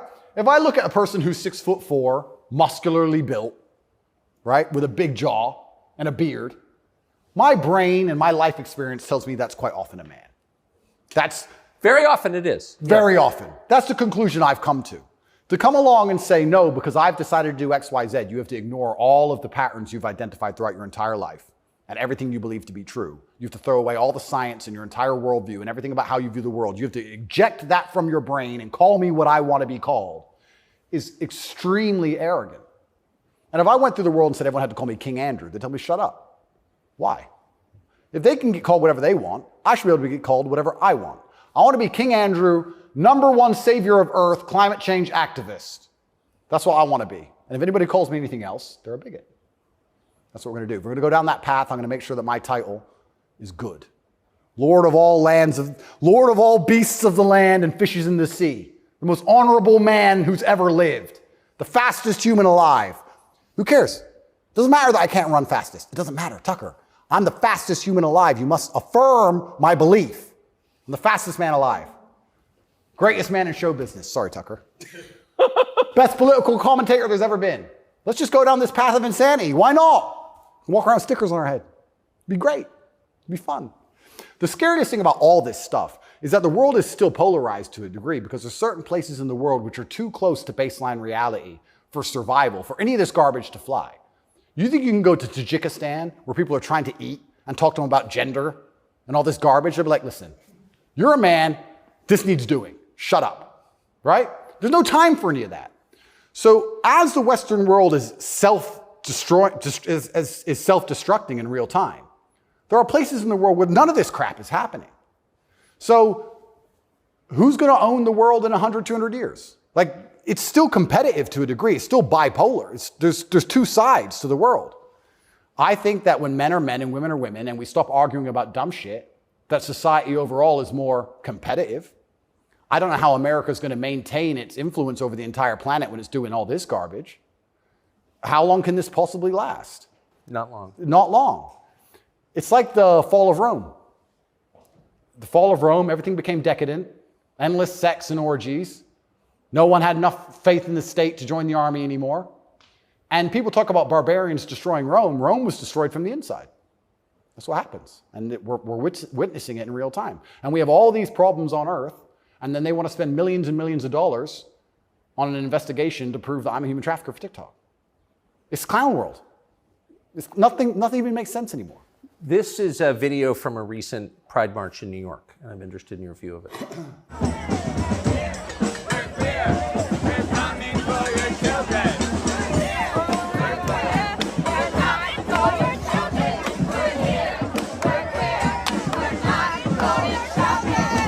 So I have a few points on this. The first point is that it is an unfortunate reality, and I'm not going to be called a bigot. I'm going to talk about the reality that the homosexual community cannot reproduce in and of themselves. So for them to have a community into the future, they do need your children. That's how they think. For there to be a homosexual community in 100 years from now, they need straight people's kids, because only straight people have children.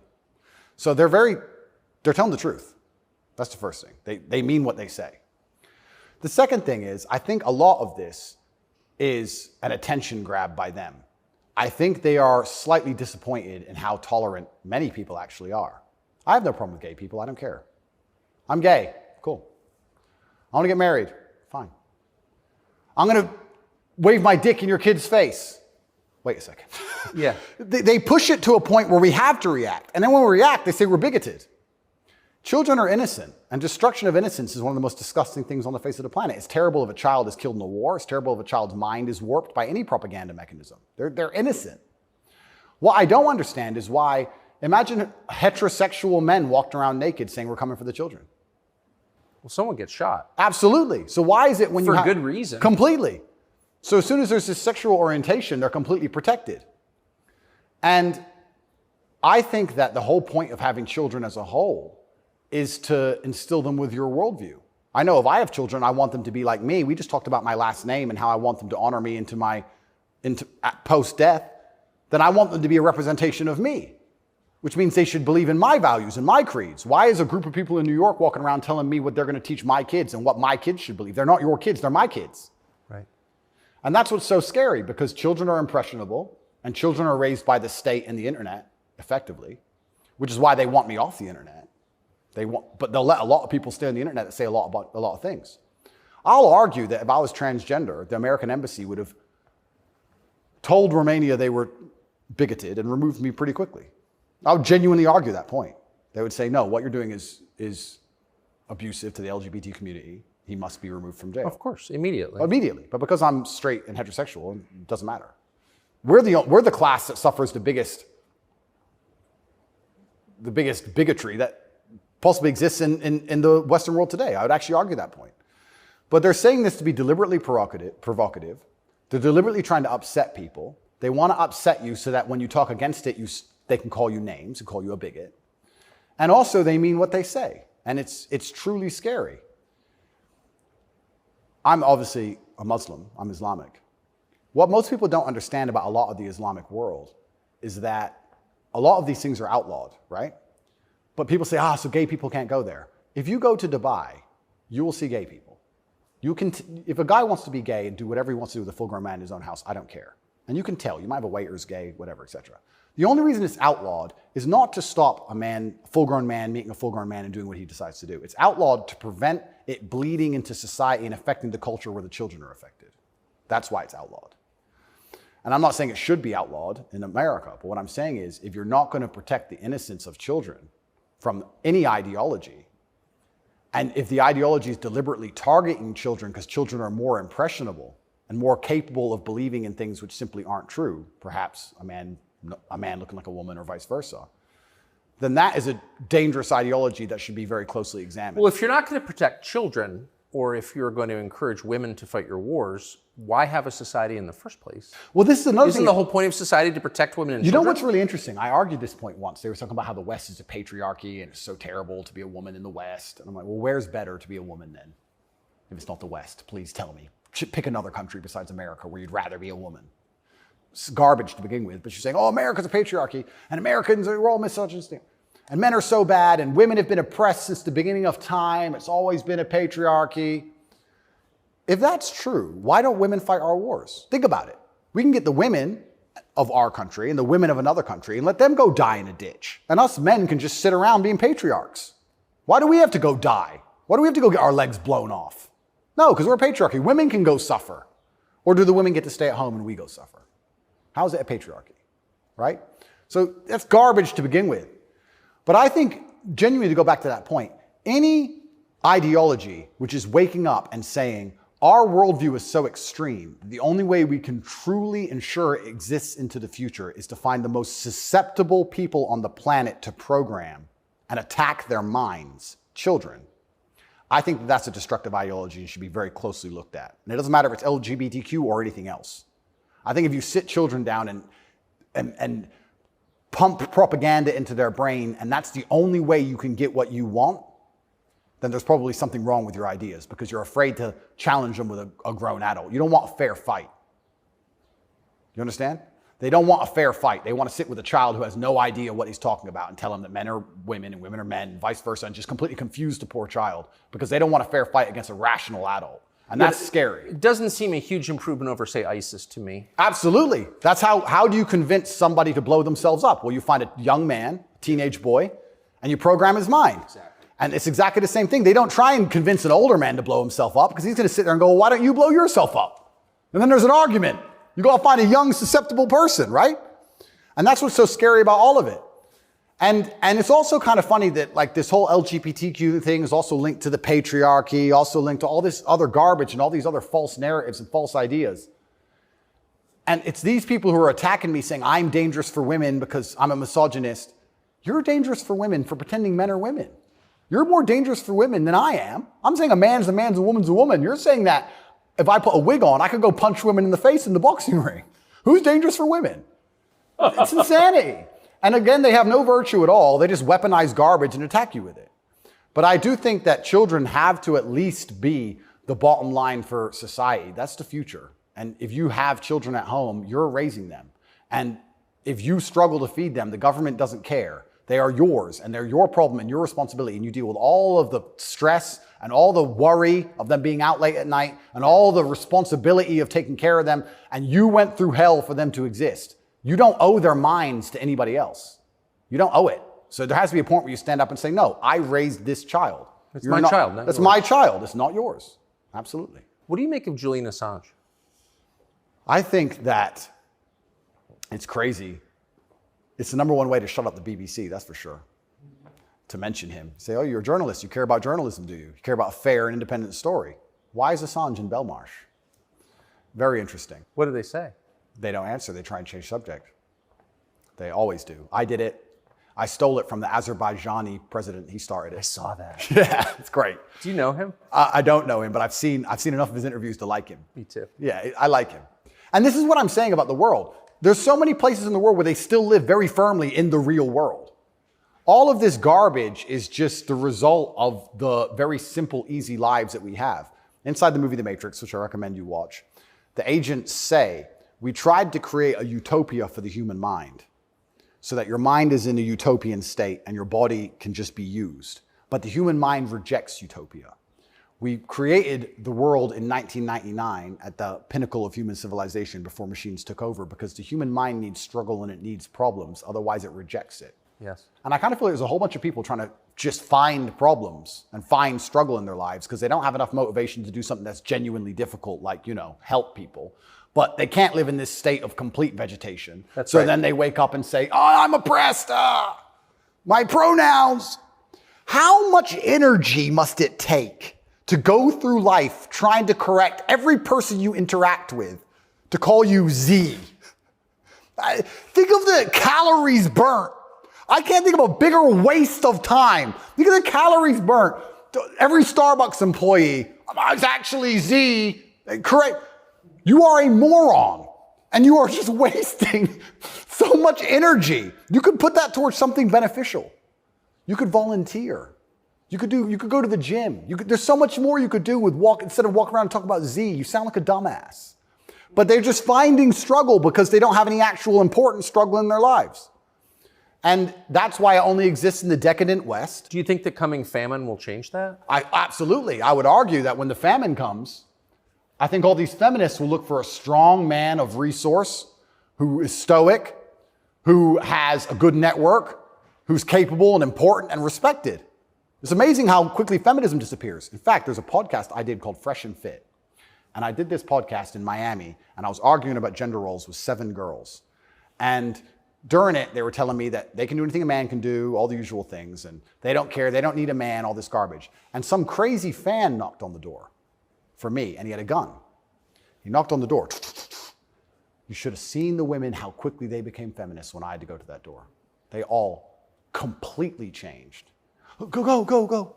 Oh, the feminism's out the window. There's no feminists on the Titanic. There's no feminisms in a famine. There's no feminists at war. Where's the feminists? Go to war, right? I remember when Afghanistan, when we did that very well-planned, very thorough evacuation of Afghanistan, and all the schools that we opened for women got shut down by the Taliban.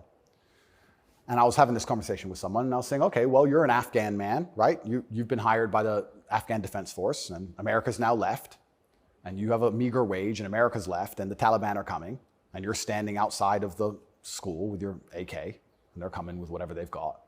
And you're looking at the school going, do I really want girls to go to school that bad? Not really. Just put it down, you walk off.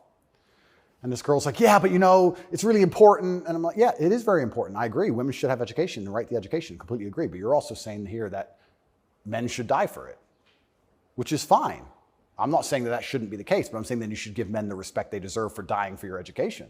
Because it's not the women who are going to defend that female school, it's the men. So if you're going to shit on men all day long and say we ain't worth anything until a war comes, and then you want us to go die? That's interesting. When the famine comes, the closer reality gets towards baseline survival, the closer we become towards our gender roles, because it's the only way we can be competitive. If you took 10 men and 10 women and stranded them on a desert island, the men would be men and the women would be women, because if they didn't, they would die. That's the bottom line. And I think that if you look at history, since the dawn of time, men were masculine, and also men, by and large, were generally ruling the society, not in an oppressive way, but in a protective way. And I think that that means that makes society most competitive. And my argument for that is that if you name any society since the dawn of human time, men were protecting women, providing for women, and basically in charge of the society. And these are societies that never met. So it can't be an idea that spread. The Ming dynasty and the Aztecs, they're pretty far away. But that's how society was most effective. And when feminists argue with me and say, we need a society run by women, I say, well, that's never, ever happened. And if it has happened, they got destroyed so quickly, they never had a history. We can't even name one. So it's a brand new idea, which I'm not saying is a bad idea. I'm saying if it's a brand new idea, you can't tell me it's going to be better because it's never been tried, ever. So we're going to see. But what happens if it doesn't work with the most powerful nation on earth? Right? So we're feminizing men and women have more and more control and more power, which is fantastic. I'm saying this is untested. Who knows where any of this is leading? And our competitors, America's competitors, are still very firm in their gender roles. So it's certainly an interesting period of history we're about to enter. It's very interesting. What's your view of tobacco? I love tobacco. So my diet is particularly strange, I've been told. I live on caffeine and nicotine. So I eat once a day. I eat dinner only. 80% of my calories come from meat. I have 10 cups of coffee a day and 3 or 4 large cigars. So I like caffeine and nicotine. I do too. Yeah, it makes me feel good. Makes me feel like my blood's on fire a little bit. Caffeine and nicotine, I think, are fantastic. But you're a health guy, obviously. I'm a health guy, but smoking is fantastic for your testosterone level. And I think that's important in a man. I think that's also important in the resistance of slavery as a whole. Is it really, you can feel it? Oh, 100%. And I'm not saying that, smoking's healthy. I'm not saying that, because I also train exceptionally hard every single day. And when I was professionally fighting, I didn't smoke. But I think in general, testosterone level is a fantastic way to measure your overall health as a man. But nicotine has a positive correlation to testosterone. Absolutely, levels. It's been proven. Yep, it's been proven repeatedly. So that's why I love nicotine so much. And then caffeine, I love to have that little bit of not jitter, but I like to feel energetic and I like to be hungry. My optimal state is hungry, but energetic. That's how I get the most done. I don't like eating. If I eat, I feel full, I feel lethargic. I like to, totally. Yeah, I like to be hungry and 1% irritable from my 5th coffee and a bunch of nicotine inside of me. That's how I like to perform. So yeah, I think it's a good thing. And It's interesting how focused the people in charge are on nicotine. As fentanyl becomes really common, 100,000 people die a year from it. Nobody notices, but they're still trying to shut down not just tobacco, but non-tobacco nicotine devices. Yep. Why? That's a really good point. We could argue it's down to testosterone level. I don't know if you ever saw the study which linked people's testosterone level to their ability and capability to disagree with something. So they did a study which is pretty self-explanatory. The higher your testosterone level, the more likely you are to disagree with a point. And the reason for that is because, especially in older times, if you're going to disagree with something, you had to fight over it. Yeah. If you're going to say no to somebody or some tribe or some person, there's a high chance that you're going to have to fight that person. You have to defend your idea. If you don't have the propensity or the capability to defend your idea, then why would you go against the ideas of the people who are stronger than you? So reducing testosterone levels make men more compliant and more complacent because we're less likely to say no because we can't defend what we think. Why would we say you're wrong, but we can't do anything about it? We might as well just say, well, then you're right. Might makes right. Right. So reducing testosterone levels in men is something which I believe they're trying very hard to do. And if you read the studies, they're succeeding. Testosterone levels have gone off the edge, off the cliff. And perhaps that's why they attack smoking so heavily. I understand that smoking a lot of cigarettes can be very bad for you, but I think everything in moderation. And I think that overall, I would rather smoke a few cigars today and maintain my testosterone level, which it's good for, than not. I think the benefits outweigh the negatives. Couldn't agree more. And my final question is about digital currency. Yep. Do you think it's inevitable, and what would its effects be? CBDCs are inevitable, and they're scary. They're super scary because it's the final absolute realm of control. I mean, they're already removing cash from society. I think they say that because they want to be able to trace things easier, and that's certainly part of it. But I also have another theory on it. I think if you have a $50 bill, and I give it to the barber for my haircut, and then he goes and buys groceries with it from the grocer, and the grocer goes and gets his car washed. The $50 goes from place to place, and after 20 or 30 transactions, the $50 bill belongs to somebody, and it's worth $50. Whereas if I pay by card, 1.5% goes to the bank. And then if he takes the money I've given him and pays for the groceries, 1.5% goes to the bank. And after the groceries have been paid for, when he goes to get his car washed, 1.5% goes to the bank. So after 20 or 30 transactions, the $50 is gone, the bank has it all. I think that's why they're so desperate to get rid of cash. It's interesting. CBDCs are the next level because once the money's completely digital, then they control everything you do with it. They control where it goes, but they can also control how and when it can be spent. Imagine some terrible future dystopian society where your money arrives and they say it can only be spent on food, or it can only be spent on vegetables because you've had too much meat this week, or you can't buy transport to a particular area because there's resistance of government oppression in that area. So your money won't work for trains right now because nobody can go down there because we don't want everyone in a large group. We want everyone at home in their pods. And they can track everywhere it goes, and they can also track how it's spent, and they can control how it's spent. They can put a time limit on it. You have an hour to spend this money.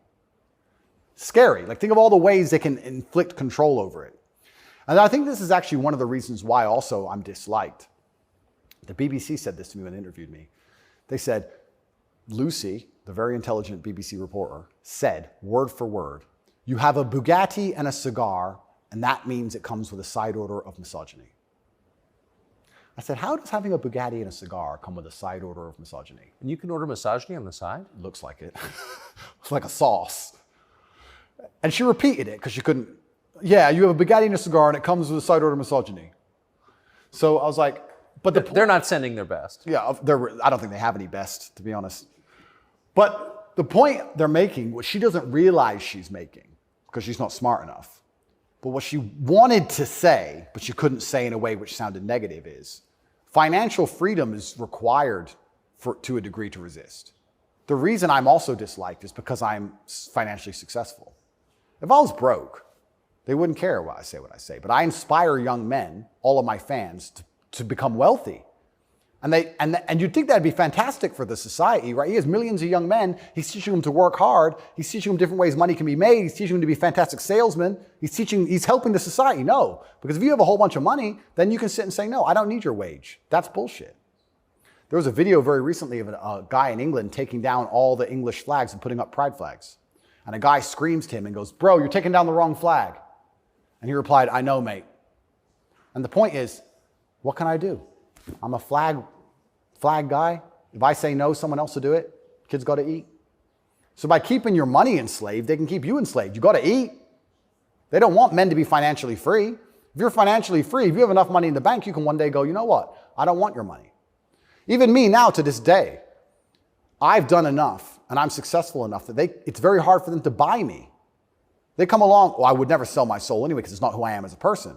But if I was destitute, they could come along and say, Andrew, you have all this influence. We're going to change your message. You're going to say this. We're going to give you 10 million. Okay. You can't buy me. Can't buy Trump. He's rich already. He's rich and he's 80, 70 something. You think he needs more money? He doesn't care about money. They don't like that. So being financially free in and of itself is now an act against the government, because this whole idea that they want everyone to be rich and it's fantastic for the society, I'd actually argue against that. They don't want that. They want everyone destitute, because when you're destitute, you need the government to feed you. And it's very hard to fight against the government who's feeding you. It's very hard to resist the people who give out the bread. Yeah. I think that's called something. It begins with C. What's it called? Interesting. I also heard another interesting theory from a very intelligent person one day, and it was that every government on earth, all of them, in all of their different forms, China, which says it's communist and is capitalist, and all the different in-betweens to the capitalist West, every government on earth is slowly encroaching on trying to become as controlling as powerful as possible. They all want to be as controlling as possible over their citizens. Communism is the end result of the most control a government can have, effectively, or some version of communism. But every single government on earth is slowly trying to get there bit by bit. And the only thing that resists them getting there is the populace and how much the populace will accept. And depending on how malleable the populace is, depends on how quickly they get there. But every government wakes up. It's kind of like AI. Have you ever heard the robots are going to destroy us all because they wake up and go, we don't need the humans anymore? Their end goal is just survival. If a government is the same as an entity, its end goal is more and more control. And that's all they're trying to do every single day with every law they pass, with the climate change law. They don't care about the environment. They want more control. Of course. And the more and more control they get, the final end result, if you give them what they want, is absolute slavery for everybody. So you have to be very careful, because that is their ideal government. The ideal government is where everyone complies, everyone obeys, everyone's